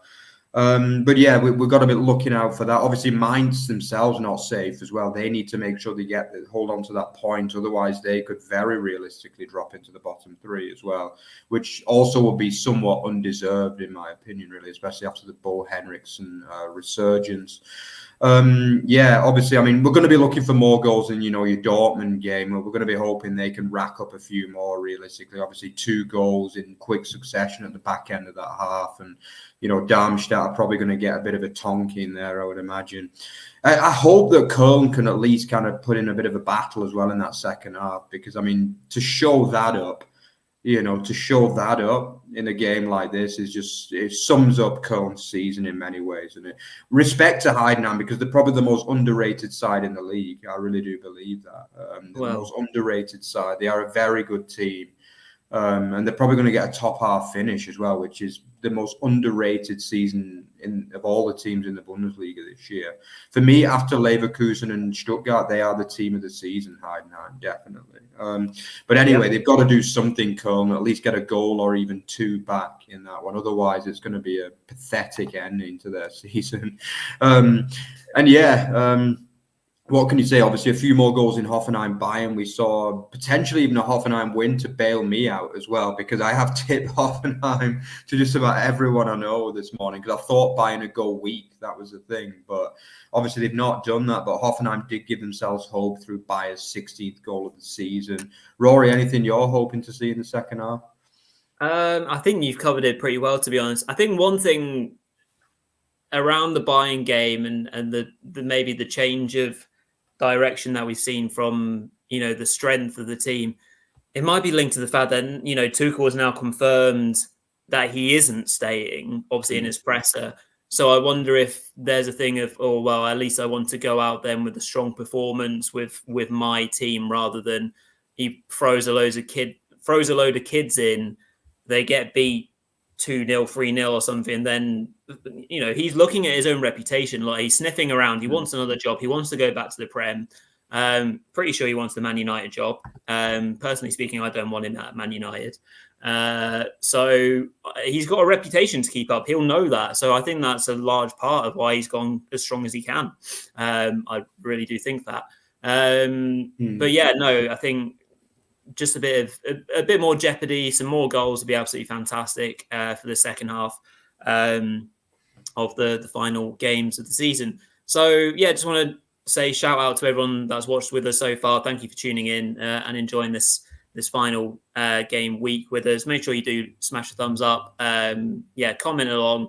Let's have a load of really good chat in the second half as well. Thank you to everyone who's been helping us out with the goal updates as well, like Cade, David, Jay, everyone that's been shouting who's been scoring goals and helping us out with some of the detail, because we're trying to cover 9 games at a time, and it has its challenges. So yeah, thank you for everyone that's helping us out with that. That's really appreciated. Part of the brilliance of our awesome community that we've built over the years, which is awesome. Make sure you subscribe if you haven't already, and we'll be no doubt reviewing it all on Monday, and we'll have a couple of end of season kind of shows. We're also hoping to do a watch along for Leverkusen's next final, or big final, of course, on Wednesday evening. Obviously, we'll do a load of promo for that as well. So we're hoping to do that on Wednesday evening. That'll be good fun. In what promises to be a really good final match with who are they playing? Is it Atalanta they're playing? Atalanta, yeah. Just losing my mind there for a second. Looks like we're pretty much off and away, Mark, in the second half with most of our matches here. And so, we'll be looking out for some early goals. Some big impacts. Maybe we'll see some substitutions, and we might get some farewell shouts for a lot of players. Mark, as you said, like, most teams have gone quite strong, and there might be some players that maybe get like a standing ovation. You can imagine like Marco Reus being subbed off on the 85th minute, and the whole Westfalenstadion just standing up to applaud an awesome career. We'll keep our eyes out for any kind of big moments like that in the second half. So Yeah, early doors in the second half, Mark, but I think we've already got our first goal of the second half. It looks like it's going to be a second for RB Leipzig. It is indeed, and it's right in the first minute, and it's Šeško as well. Who what an end to the season he's had as well. A man who was, seen as a bit of a flop in January, wasn't he? But that's his 14th league goal of the season now, actually. So big respect for that. I mean, that's decent numbers as a kind of second striker to Openda as well. So Leipzig, as they often do, they're finishing the season really strongly, aren't they? I mean, I think there was a big talking point actually today about Marco Rose as well. There was thoughts that maybe he was, not happy at the club, which surprised me somewhat. But he did actually come out this week and said, "No, I'm definitely going to be here this weekend. Not this weekend, next season, basically." Yeah. So he is going to stick around for the long haul. Is Marco Rose, and it's just a pity that Leipzig they can't come out flying at the start of seasons, isn't it? Because I always feel as though that's where they lose the title, really, Leipzig. They often have overhauls in the summer, and it takes them, a month or two to get a team out there, doesn't it? And I think this season, from what I can gather, is that Marco Rose and his team are looking to keep this team together. They are happy with the squad. The Henriks obviously signed a new contract extension, which was big as well. He's been very, very good this season. And, it will be hard to keep the likes of Openda because, when they always have a striker that scores bags of goals, Leipzig, don't they? And, he has got better and better, Openda, as the season's gone on, and he's improved that clinicality in front of goal. And he's going to be a player that potentially Premier League clubs are looking at as well. But yeah, I mean, things are looking good for them as well, for Leipzig. And obviously they look like they're going to close on a win, Rory. Yeah, very much so. Yeah, I agree with what you said in regards to Leipzig. Hopefully they'll be able to keep a great deal of this team together. It wouldn't shock me if I don't want to see it necessarily because I want the Bundesliga to stay as strongly as possible, but I have a really big feeling that's either Openda or I think maybe Šeško is the one that will be moved on. Just because of what the release clause currently is. I think you'll have someone like Man United going really hard for him in the summer. Wouldn't surprise me at all. If he is to go, at least I hope he goes to Man United versus going elsewhere. But yeah, it'd be ones to watch. I think there's a lot of chatter about obviously Xabi Simons's future at the club. Obviously PSG not probably knowing just yet what they want to do. I think they said that his future will be resolved before the Euros, though. So it would be good for us to know what's happening with him. Obviously, another year's loan with Leipzig has not been ruled out. It's entirely possible, which would be fantastic for the league and for Leipzig. I mean, obviously, his market value is more than what Leipzig would stand to be able to, buy him outright. And I don't think that's something that they necessarily need to do. But yeah, he's been outstanding all season long, been a joy to watch. So hopefully we get another season of him, whether it's on loan or elsewhere. But yeah, Leipzig strengthening their position in Frankfurt. Frankfurt very much seems to be going down with a bit of a whimper, just as Hoffenheim. Starting the second half with a decent break there, and Bayer got his shot off, but didn't quite connect with it too well. Showing good strength to get beyond Upamecano, and his effort went wide actually thanks to a deflection from Upamecano, but it wasn't picked up. So one that Bayern Munich got away with there because it should have been a corner to the home side. Anything early doors on your end, Mark, in Leverkusen? Yeah, there was another chance for Leverkusen, and obviously Hofmann actually had a great effort whose shot was actually saved, but it was a really nice effort from the Hofmann, who obviously has also had a fantastic season, despite fading a little bit at the back end. But it is going to be interesting as well. Obviously, competition for places ahead of the Europa League final in Dublin as well are going to be pretty interesting. So, I mean, obviously, we are probably going to see Florian Wirtz definitely start. So whether he'll come on in the second half, I'm not sure. But obviously, he's been rested quite a bit the back end of the season, hasn't he? Along with Grimaldo and Frimpong.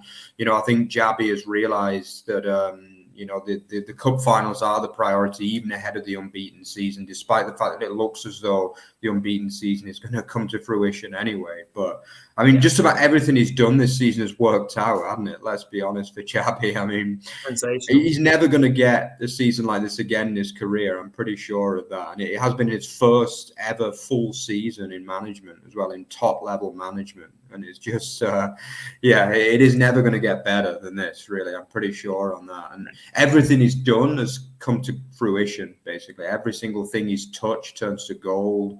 He can't do any wrong. His subs have worked out. His quirky tactics at times have worked out. Most notably when he started Stanisic against Bayern Munich, and everyone was like, what's he doing? And he scores the opening goal. So I think that just about sums up his season. He's just been a revelation. Leverkusen fans must just think they're dreaming basically every day, because it's just it's been a miracle season. They're going to do the unbeaten league season. They're potentially going to do the unbeaten full season, which, as far as I know, is going to be the first time that's done since Benfica, I think in like 1964 or something like that. I do believe that Benfica managed to do it, but I think they played a lot less games at that time as well. So it was nowhere near the same number of games as what Leverkusen could potentially do, which would be 53 if they do complete the unbeaten season. But yeah, what can you say about them, Rory? But yeah, obviously there are more important things on display today. So what do you think then? Are we waiting for a goal in Union Berlin, Freiburg, do you think? We very much are. Obviously, other than Leipzig, we haven't had any early goals just yet. But do bear with us. I have no doubt the flood is coming. I think we're going to get loads of goals in the second half. I really do. Looking forward to just opening the floodgates, I think, soon, and just seeing teams in typical Bundesliga style. It's the reason, or one of the reasons, why I've fallen in love with this league and doing coverage for it and just watching it in general. It's just because of the great ethos and nature of the teams have in terms of an attitude. I'm sure we'll have it plenty in the second half, with teams wanting to just put on a show for their home fans or just grab a few goals. It'd just be really nice for everyone to score. All 18 teams, it'd be nice to see at least getting one goal. It'd be great if Darmstadt could get a goal. I think that would be really nice for them and their travelling fans. I think they've taken a good few thousand down to Dortmund, so that would be great reward for them. Just as Bayern are coming down the left-hand side with Alphonso Davies, cuts in well, deflected just over, corner for Bayern. His form has taken a rather noticeable upturn, hasn't it, Mark, in the sense of a pending summer transfer window that just happens to have opened. What do we think that's going to happen with that? Do we feel it's fairly inevitable that he and a few other Bayern players might be moved on? Which player in particular did you mention? Sorry, Alphonso Davies. Yeah, definitely. Yeah, I think it's probably time for him a little bit. I think we've already mentioned with him and Kimmich. I do believe that this summer is going to be a bit of an upheaval from Bayern Munich. It's the end of an era. Obviously they've gone the season without a trophy. The first time in 11 years that they're not going to be going into next season as the champions. And I do believe certain players will see this as the end of an era, and it might not be a bad thing for Bayern, to be honest, because Davies hasn't had a good season this year, and neither has Josh Kimmich. I do see both of them potentially leaving actually this summer, which might be somewhat of a shock. But Bayern Munich need a bigger squad, and they're going to have to generate funds in order to pad out that squad a little bit more. Because for me, one of the issues that they've had this season is that the roster has just been too small. I believe they've only had 21 professionals on the roster when most teams have 25 or 26 in the Bundesliga. So the squad has been light. They've got a lot of players on massive wages as well there at Bayern. Jesus Christ. Myself and Peter, last time I was met him, we actually checked out on Transfermarkt how much some of those players were earning. It's absolutely ridiculous. You got the likes of Thomas Muller earning 21 million a year, even though he's only a bit part player nowadays. And Manuel Neuer, all 39 years of him, is earning 25 million or something. To put it in context, that's similar money to what Man City players are earning. So it's very, very big money that they're paying them. And I think they need to get off the book some of these very, very big kind of fading stars, you could argue. And I wouldn't say Davis is a fading star, so I just think he needs a move for himself as well. Yeah. He's been at Bayern for a long time now, and he's had a great career there. And I think it's gone a bit stale over the last 12 months. And I think a move to either the Premier League or even to Real Madrid, which has been linked, could potentially be what he needs. And maybe the same for Josh Kimmich as well. I know he's been linked with Man City as well. Yeah, I think he's the same, really. I don't think he's going to be happy at right back. I mean, I don't think he sees his future as a right back. I want to move back to central midfield wherever he goes, I think. And he's in a funny period in his career, to be honest, Josh Kimmich, because, I mean, he's a player that's made it clear that he wants to play more advanced. And now all of a sudden he's been thrown out to right back. So, I mean, it looks as though he's going to be playing right back for Germany as well, which is also relatively controversial. And he's in a bit of a rut in his career, actually, Kimmich, because, he's a very, very good player who sees himself as a midfielder. And at the moment, he's playing right back for club and country. So, Rory, can you also see Kimmich potentially moving on? And yeah, you can do. 100%. Sometimes you just get these feelings, don't you, with players. You could quite easily turn around and sign a long contract and be with the club for many more years after this. He's been a great servant. He's always had that kind of shadow or cloud over him from a point of view of like him being the next Philipp Lahm or, all this sort of thing and the pressure that he's had on him. And I think since he's gone to right back, I don't know what the conversations have been like internally at the club, but he's done well. He's a great right back, but he sees himself as a centre mid. Obviously, that's the problem. So yeah, it'll be intriguing to see what happens in the summer at Bayern. Speaking of, just had a really interesting notification on my phone saying that Roberto De Zerbi is to leave Brighton at the end of the Premier League season, obviously being tomorrow. He's obviously a name that's been greatly linked with Bayern. So, playing devil's advocate, is that all linked? Do we think that De Zerbi is maybe on his way to Bayern? Is there work going on elsewhere that we're not privy to? If so, does De Zerbi fit the Bundesliga? Will he get on well with a really big step up in terms of, dealing with a Bayern squad? That'd be really interesting to see. De Zerbi ball in the Bundesliga. But yeah, just saw that pop up on my phone. So it was quite interesting. Okay. So yeah, we're what, 15 minutes now into the second half, just about, and only had the one early goal in favor of Leipzig. So the flood has not come just yet, but I'm still sure it will do. We still got plenty of time.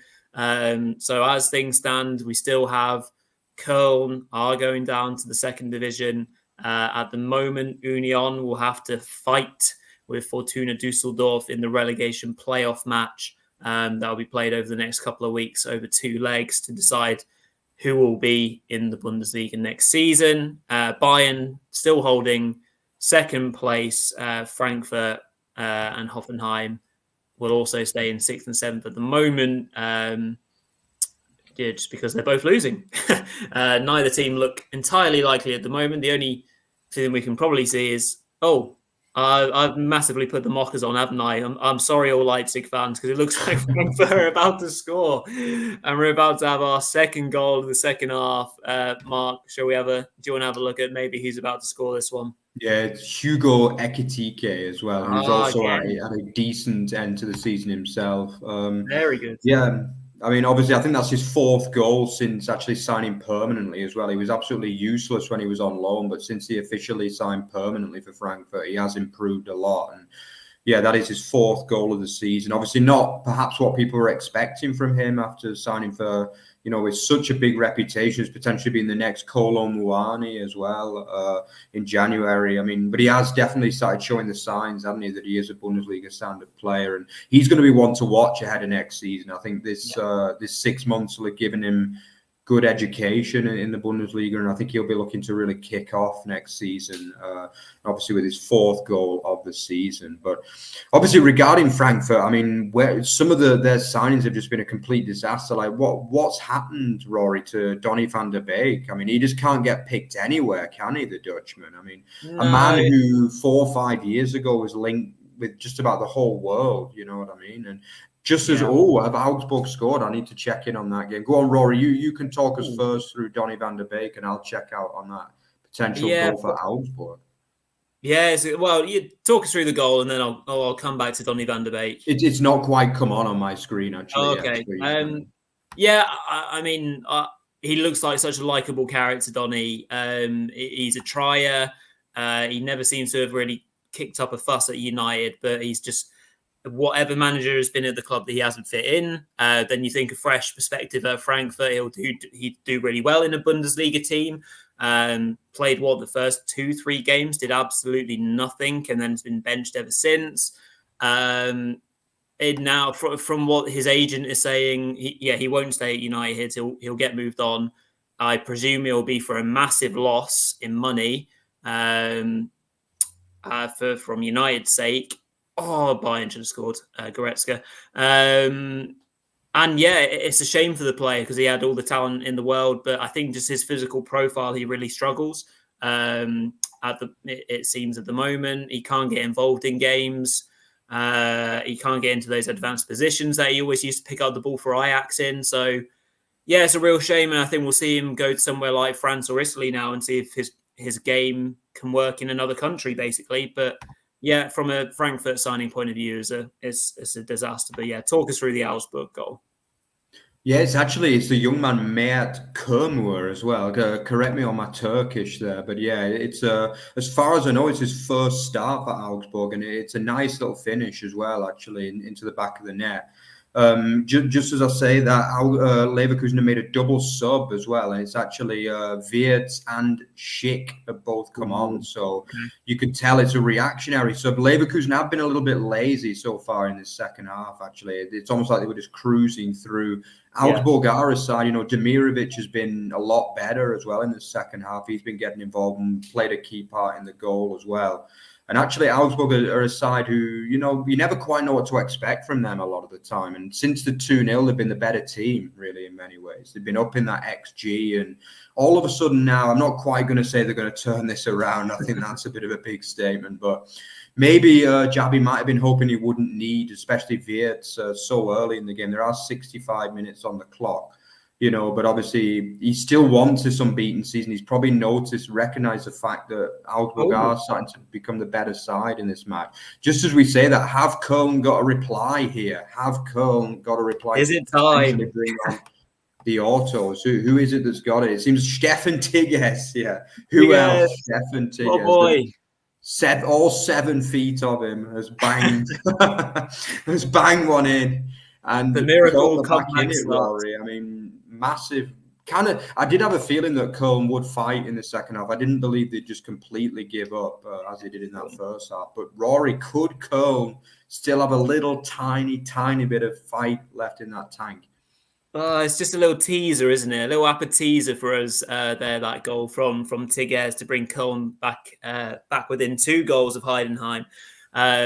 It's going to have to be one of the biggest, amazing comebacks we've ever seen in this Bundesliga in recent times. But yeah, maybe if you're an Union fan, you're breathing a little bit heavier now because just presents another intriguing snippet this afternoon because with added on time these days, there's still half an hour left of all games basically. So oh no. It's VAR. It's too cruel. It's too cruel. Oh, no. If they rule this out, then that would be too There's curtains if this is out, yeah.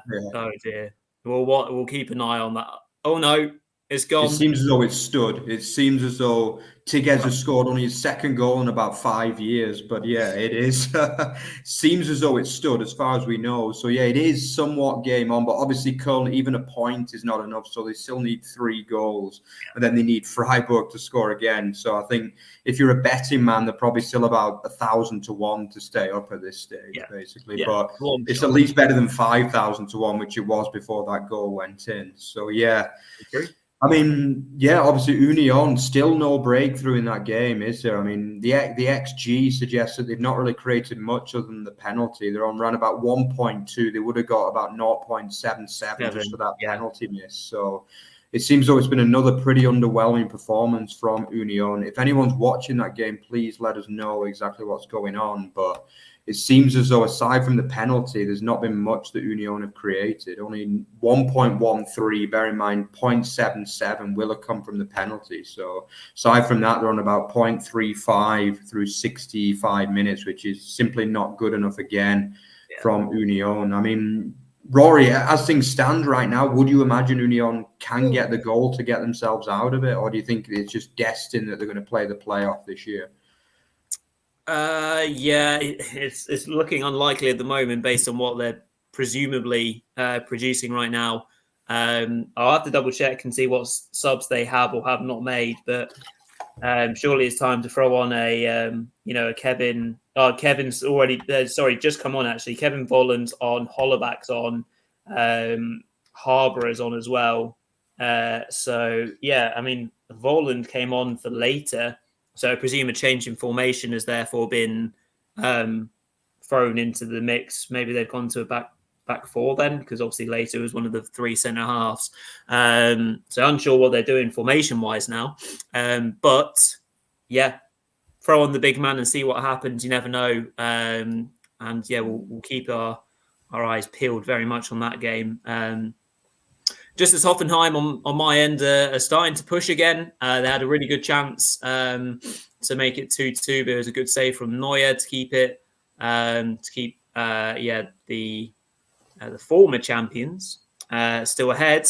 They're talking of... Waffy. It seems though they're back in it, Rory. It's a goal for the home side in Sinsheim. 2-2 now. Let me just pick up. Big Andy Kramaric just got the goal. Oh my God. There's a goal potentially for Union now as well. Union have scored. No way. Union have scored. Benedict's got his Hollaback. It's unbelievable, isn't it? Wow. And what a goal this is, Rory. What a goal this is.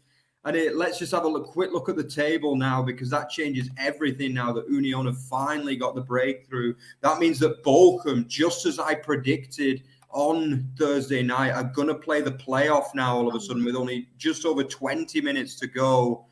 I mentioned that Freiburg just aren't good enough at the minute to stop this Union side. And basically now Bochum need a goal. We've not talked that much about that game, actually, Rory, but I am going to check now what's going on over there in Bochum.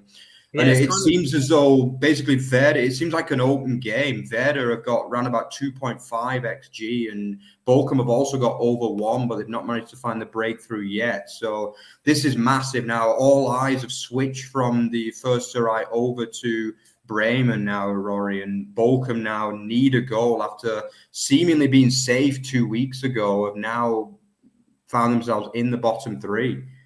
Yeah, amazing. Our attention now completely turns to Bremen Bochum, doesn't it? As we haven't really been looking at it for ages. Just going back to my game and the equalising goal, I'm putting the mockers on everyone, aren't I? Because I was talking about what a great right back Kimmich is and was.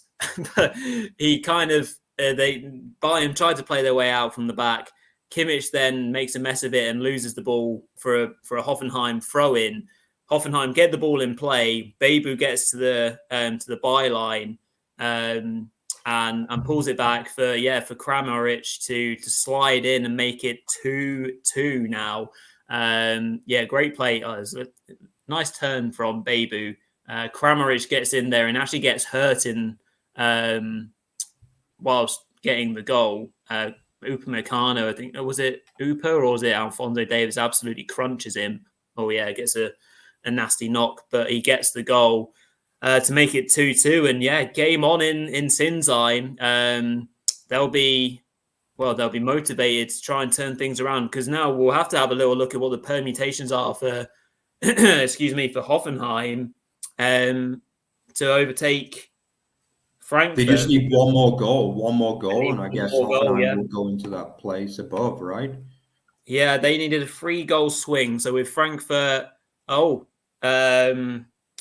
Frankfurt losing 2-0. Yeah, they'd need one more goal, I think. So, or had Mainz scored to potentially get. Obviously, they were in big trouble with the Union goal as well, but it seems as though they've taken the lead and have Dortmund. It seems as though the goals are starting to fly in now. Here we Rory's go. been hoping The flood for. is coming. Seems as though Mainz do have the lead, and it's Set Vandenberg as well, the centre half. So I'd imagine potentially from a corner or set play situation, they now need to concede 2 goals to go down, as Dortmund have the third, and it's Julian Brandt, obviously on his way to the Euros with Germany, has got the third as they look to rack up a big win. But Rory, the relegation zone is really starting to hot up now, and obviously Bochum are in big trouble now, aren't they? They do know that they only need a goal, though. Ultimately, it's still in their own hands. You just need a point from this game, which, as things stand, would put Union back into it. But the thing is, Bremen, on-form Bremen, look like they're creating chances over there, and they'll be looking to put the game beyond Bochum and potentially put them in a difficult derby playoff against Düsseldorf as well. And let's not forget that would be a derby as well. So, wow, Rory, it's all happening now, isn't it? It's all going off now. I was sure it would, and hopefully we get loads more action as well. Union, that's a big goal for them. Nura Dev saying, let's go Union Berlin. Obviously, the Berliners at the moment are escaping both relegation and the playoff zone. Huge goal for Mainz. Set Vandenberg stepping up to get the second goal for Mainz and get ahead of Wolfsburg. What do Wolfsburg have in their locker? What character do they have to turn things around at home? They won't be pleased with the final home loss of the season, will they? Absolutely. Attention turns now to Bremen Bochum. Good for Dortmund to get another goal. Just to say, Brandon wasn't picked, was he, for the national team in the end? Just to clarify, I don't think, was he? Was he not in the end, Brandt? I don't think he was. No, I think there's a big uproar about it. We'll have to double check that and confirm, but I don't think he's been picked in the end. Correct us whichever way around we think. If you know in the comments, I don't want to take my eyes off what's on screen currently to check quickly. Maybe you can check, Mark. And I'll keep on waffling away. Just as Bayern are really struggling at the moment. Hoffenheim have really got control of the match. They're pressing quite well, winning quite a lot of free kicks, going down both wings. And they have the ball now. Can they get a cross in? Well defended there by Davis, and Hoffenheim will retain the ball. But Hoffenheim clearly smell blood here, and they'll have ambitions for what will be completely improbable 6th place and possible Champions League place for next season, which would be absolutely crackers for a team that have conceded 66 goals this season. Hoffenheim, that is, it's worse than Köln. Put that into context for this season. But anyway, so we have roughly 15 minutes and injury time to see what happens for the rest of this Bundesliga season. Good effort there from distance for Hoffenheim. Neuer, Jurasek with the effort from distance for Hoffenheim, really starting to press. Honestly, this is quite impressive from the home side. It's good to see a good challenge for Bayern here. What could be a lovely next goal for us this afternoon. Could be a third for the boys. Woo Yong-jong, who obviously got his first goal for the club in his last home game, and he's gone and doubled his tally for the season. I think it just proves how good the Stuttgart side is, the fact that he's not had that much game time, because he's another player that I really rate, actually, Woo Yong-jong. And, as the Stuttgart recruitment team have just had an absolute storm of the last 18 months or so, haven't they, with so many quality players coming through the door at cheap prices as well.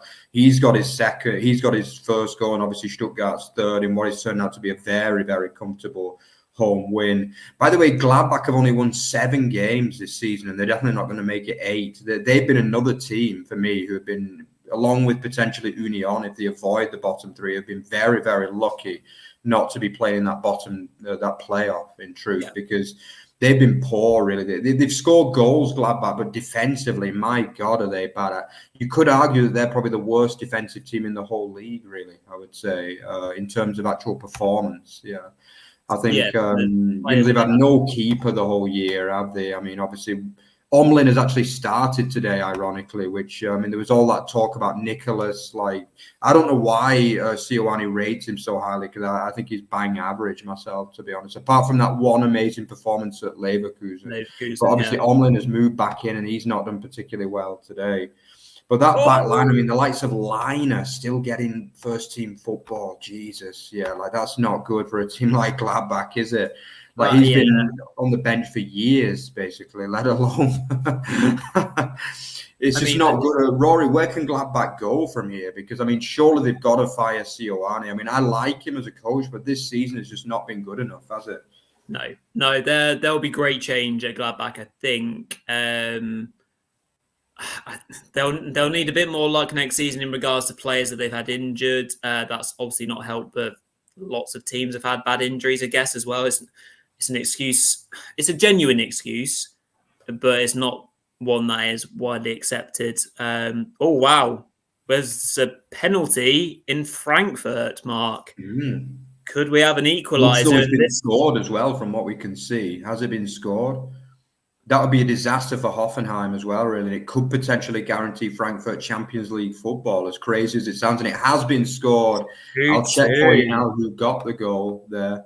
It was Marmouche has got it. Obviously, one of the stars of the first half of the season. Not done as much in the second half, but I think that's his 12th or 13th goal, which is still a very good. He was actually being linked with massive moves to the Premier League in January. I think people were on about offering 20, 30. Have Heidenheim scored? Heidenheim have got the fourth. No way. Heidenheim with a fourth goal. And it is Nicholas Bester, of course. Who else, basically, you know.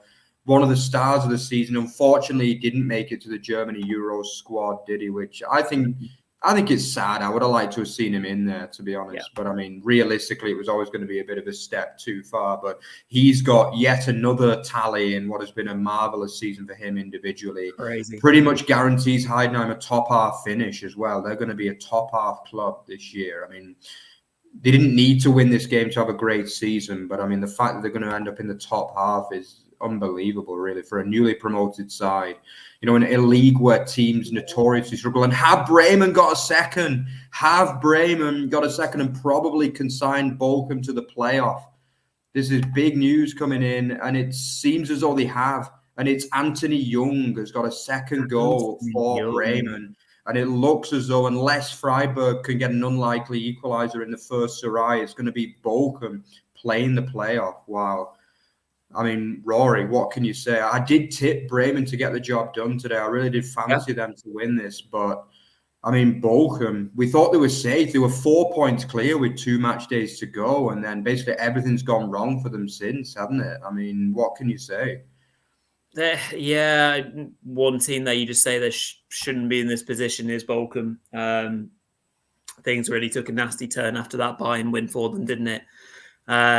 Has obviously not come through as 2-0 yet, but I think it seems to have been confirmed. It is. It's been confirmed. It has been confirmed. So, although it's now gone away, so has it been checked? We'll have to double check. Is it? It's on here. It says that it's been given, but give me a minute. I can check for you. There's a bit of indecision. It's goal. Yeah. It was VAR. It was VAR checked and it's been given. Yeah. So basically, Bochum now are probably going to be relying on Freiburg, a woefully off-form Freiburg side who, by the way, are set to drop into the bottom halves themselves unless they can get a point.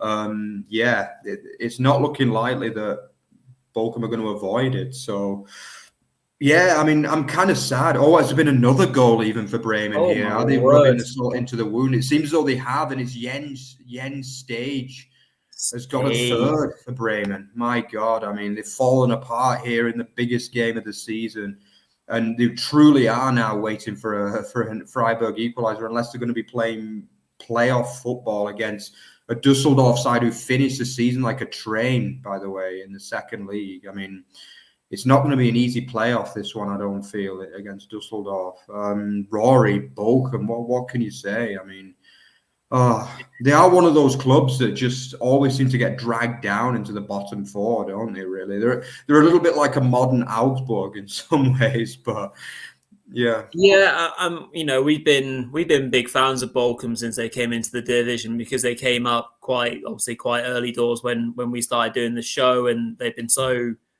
you know, plucky and well set up as a club, and they've, you know, really improved as well as a Bundesliga team. They've, you know, got some great scouts, and you know, you keep on going back to that Bayern game, but beat Bayern, what was it, 3-2, and then I don't think, other than the Union game, I don't think they've won anything since. I just don't know why it's fallen off a cliff so much.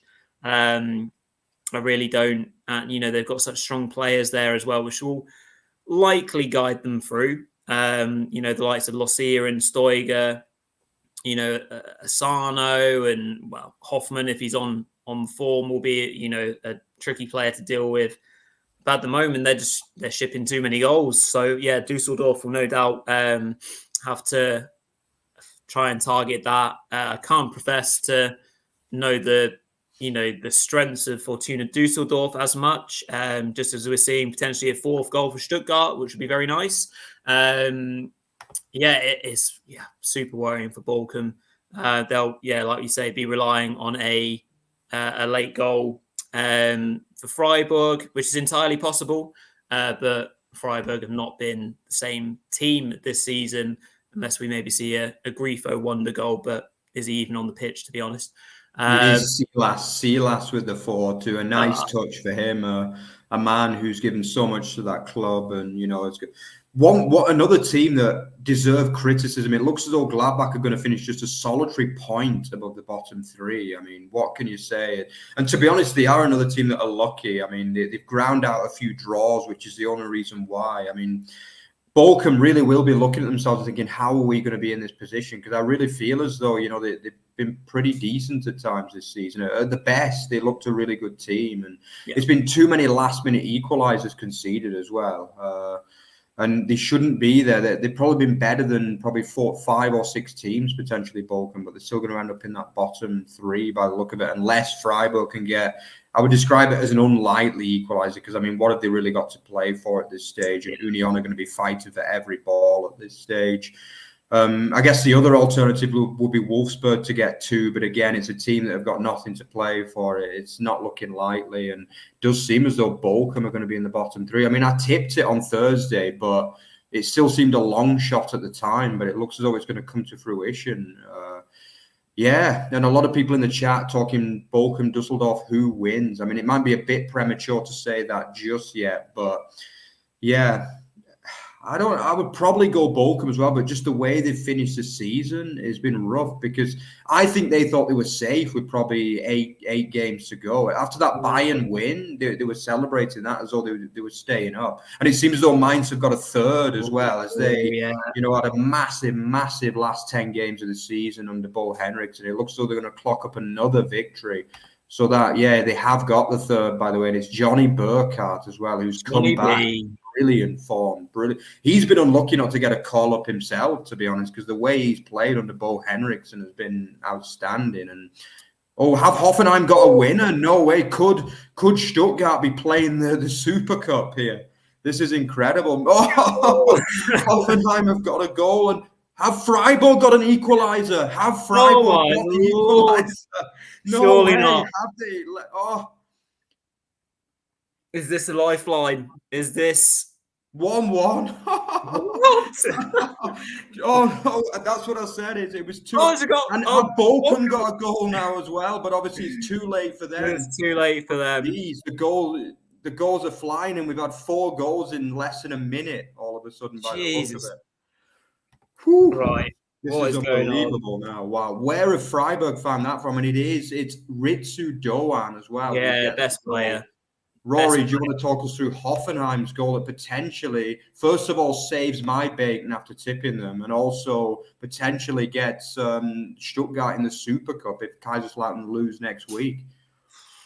Well, I will talk you through it when it happens on my screen because I've not been trying to update it, to be honest. So it's not even happened yet. So we'll maybe talk. Yeah, I mean, Doan header. How important could that goal be for Bochum? Bochum, if I can get my words out, absolutely unbelievable. These late goals. Who's bagged for Bochum, Mark? Just out It of was interest. Antwi Ajayi, obviously, who gets a consolation for them with just 5 minutes left. But they're going to be absolutely nervous. Basically, Mainz are safe now. They've completed the great escape. I think we can safely say that. And what an effort. Big respect to him. So it's basically down to Union Berlin again now to get a goal, which in my opinion would undeservedly get them out of the bottom three, because I do believe they are a team that deserve to play that playoff. I just think, oh, if Hoffenheim got a fourth, wow, Jesus, well, they're on fire, Well, literally. I can talk you through the third one anyway. It's Andy Kramaric again. It's got another goal. Good bit of play from Hoffenheim down the left-hand side. A bit of fortune, I think, to get the ball to him in the end. Attacking Kimmich's side. There's a bit of a mix-up in the box, but they stab it back to Kramaric. Takes his time, edge of the box, rifles it into the near bottom corner. Neuer doesn't even move. It looks like Neuer thinks it's going wide, to be honest. It's a bit of a weird one. Neuer doesn't even move. He might be unsighted by it. 4-0 Dortmund as well. We'll have to double check who scored that one. And Johnny Marlin got the fourth for Dortmund. Johnny Marlin, a bit of a forgotten man of Dortmund of late. So good for him to get a goal. Bayern. Wow. I mean, this at the moment, Hoffenheim are doing their business, but because of Frankfurt's comeback against Leipzig, which felt fairly unlikely that it was going to happen, is just about keeping Frankfurt in sixth place, which is still a potential Champions League position. So yeah, the folks in Sinsheim will be desperate, and look, it's going to be a fourth for Werder Bremen as well. I mean, if Union, I still think there's drama. I can still see Union getting a goal. I mean, Bochum don't deserve. Oh, sorry, this is the fourth goal. I was getting excited there. He gets the fourth for Bremen.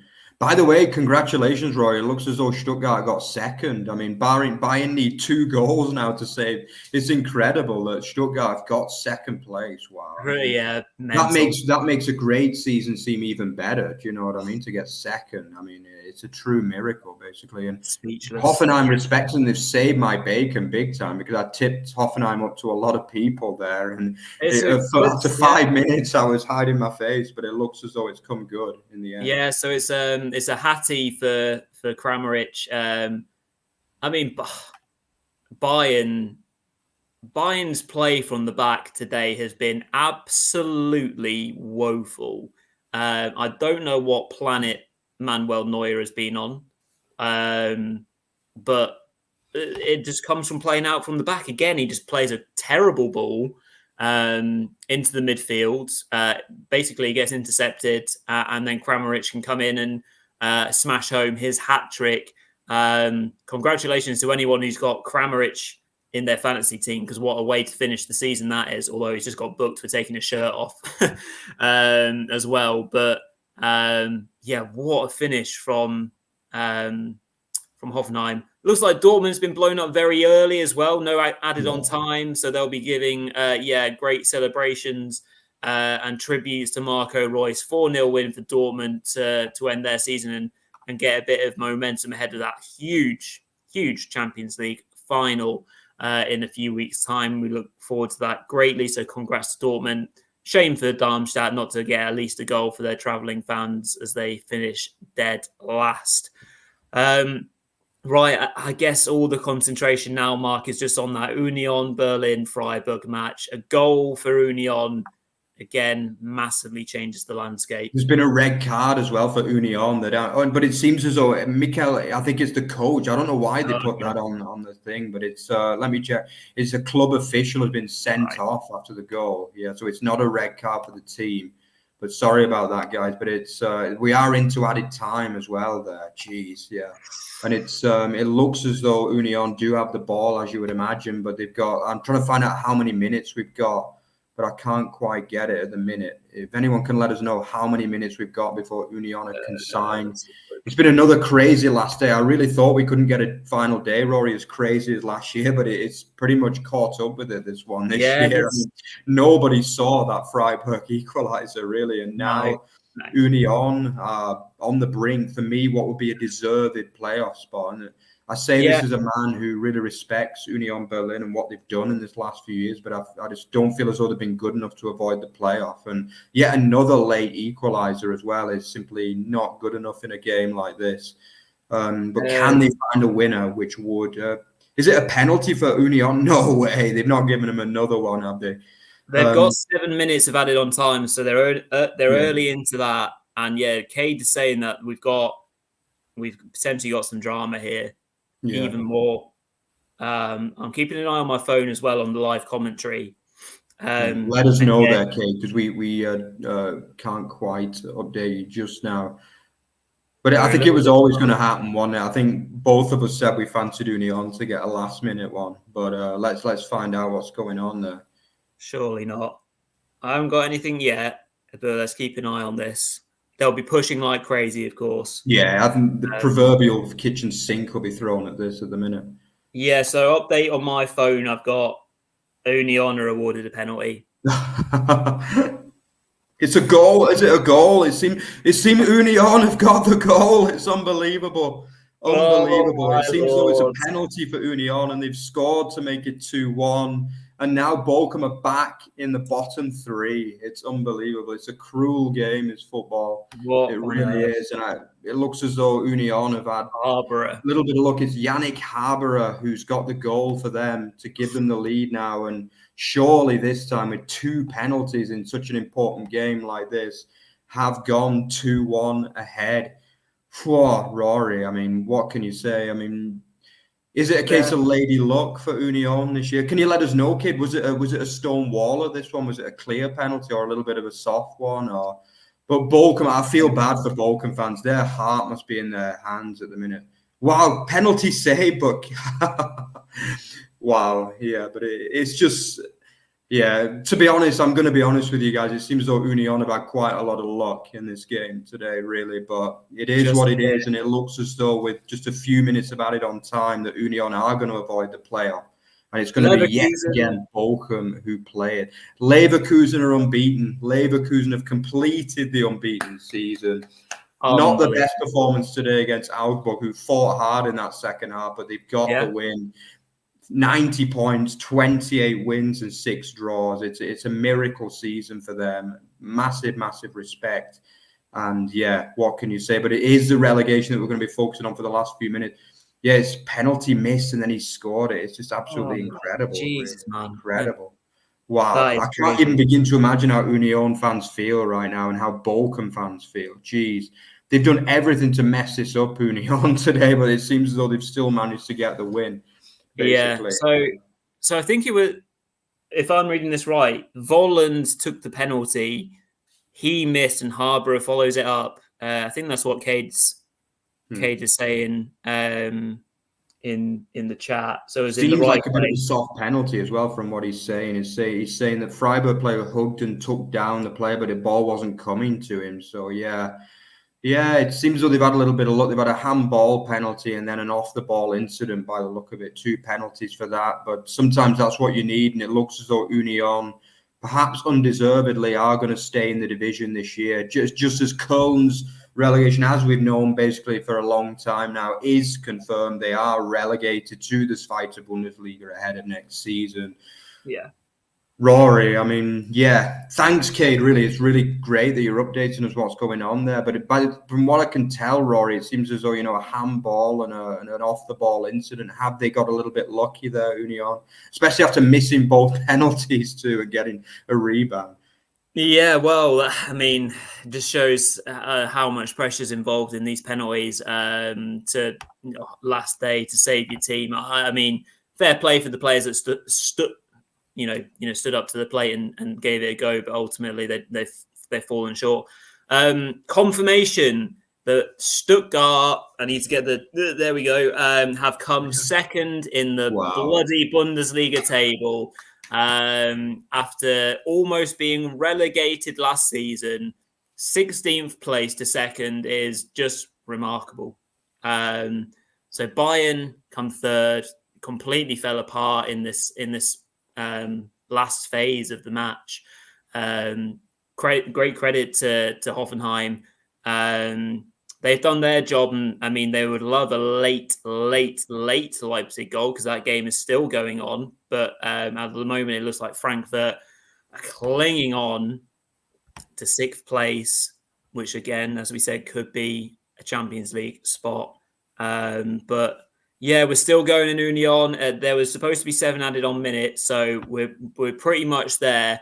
I mean, imagine if Freiburg equalised. I mean, that would be absolutely bonkers.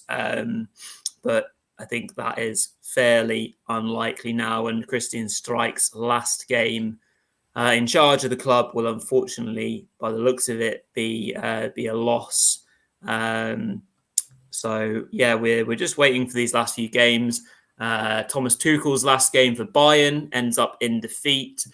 He will move on now in the summer, and Bayern will look to great change. As we can just see there, Mark, Mainz have completed their away victory in Wolfsburg. Amazing comeback from them in the match, and comeback from the depths. Boris Henriksen also doing an incredible job.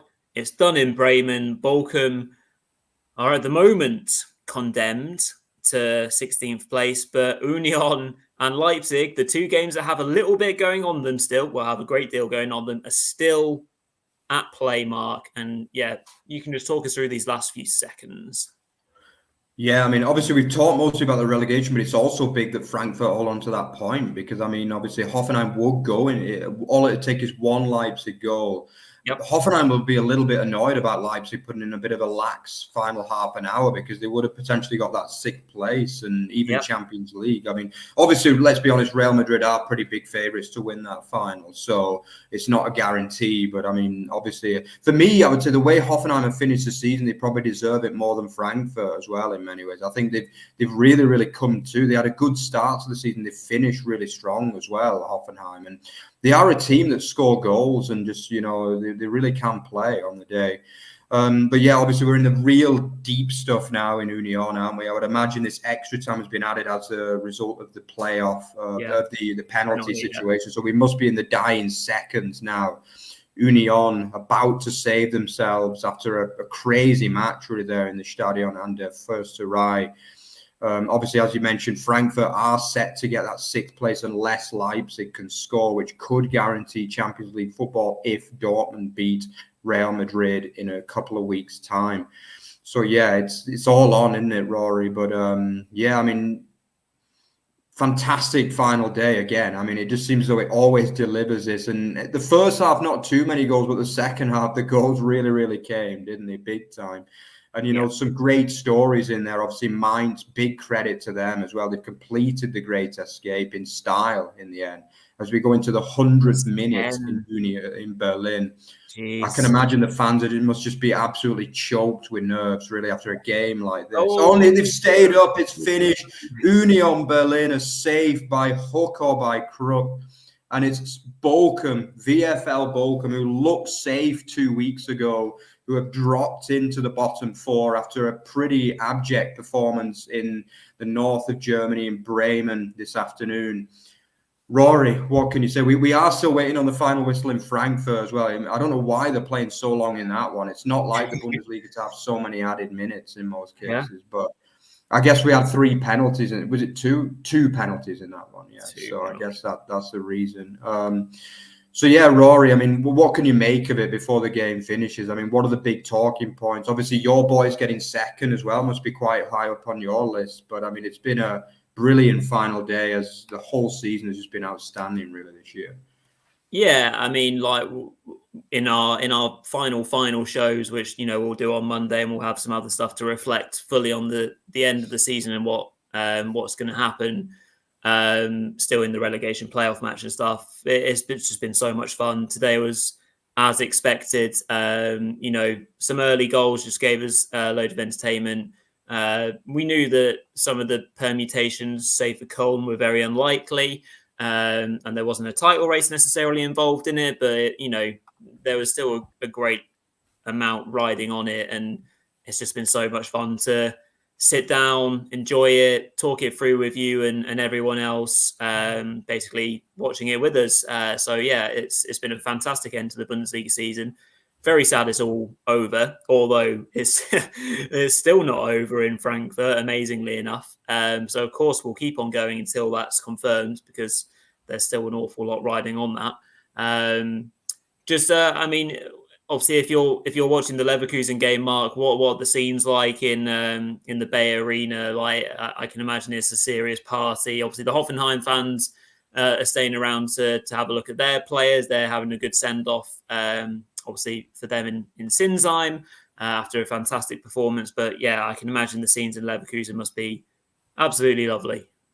Yeah, when it was on, it was, but I've actually switched it off now. But yeah, basically the fans were, they weren't quite the scenes as when they won the title, but I mean, It was still, celebrations. But obviously, they do have bigger kind of fish to fry than this particular game. I mean, obviously, it's still, let's be honest, they've got to enjoy this day as well. But Xabi will keep them in track a little bit, because obviously they've got 2 finals in the next 7 days, which are obviously going to be massive. But it's going to be absolutely huge, isn't it? Justin has just come in and told us sprinklers went off in Frankfurt, trying to put out Jesco's fire. I thought you were saying, yeah, there you go. Yeah, fantastic player. Yeah, obviously, yeah. But yeah, basically, Leverkusen fans, it's another amazing day in what seems to be a never-ending list of amazing stories that Leverkusen have shown up this season. But obviously, just in just 4 days' time, they are going to have a massive European final as well. So I think Xabi will want to kind of keep them in track a little bit. They actually finished the game really strongly, by the way. They should have had another goal, really, to make it 3-1. Kubek made a few storming saves as well at the back end of the game. Thanks a lot to Cade as well. Thanks for keeping us updated today. You really helped us on that game as well. Cheers for that. Yeah, just as the season is giving us a little bit more time as well at the moment, Rory. We're still not finished yet in Frankfurt. If anyone could tell us why this game's going on so long, then please let us know. But maybe they just want to give us a little bit more Bundesliga action this season. Yeah, there was only 4 added minutes added on to the match. For that reason, I have absolutely no idea. There's been a lot of subs. There's been 4 minutes added on time. Justin said pyrotechnics from the away fans. Okay. Yeah, okay. So. Yeah, maybe. Yeah, well, there we go. So yeah, it's going on a little bit, but we can still have made a delay in the game. Okay, yeah, thank you, Justin. Appreciate that. For the update. So yeah, we'll see it through all the way. That's what we always do with these watch-alongs, just in case anything happens. But yeah, we'll point you in the direction of a few bits whilst we're at it, just to kind of finish off. As per, if you can like this show, if you haven't already, obviously drop a comment if you've missed things and you're watching it subsequently. That's all good as well. Subscribe to the channel, and make sure you're checking out things for the rest of the season. We'll do a review show on Monday, because obviously myself and Mark and Peter, or whoever comes on Monday, will have time to actually watch all the games back and do a bit of a review. It's just really important that we brought you the live action today. And it has indeed finished 2-2. So Frankfurt hold on and do get 6th place in the Bundesliga in the end, in what was a long and lengthy injury time there.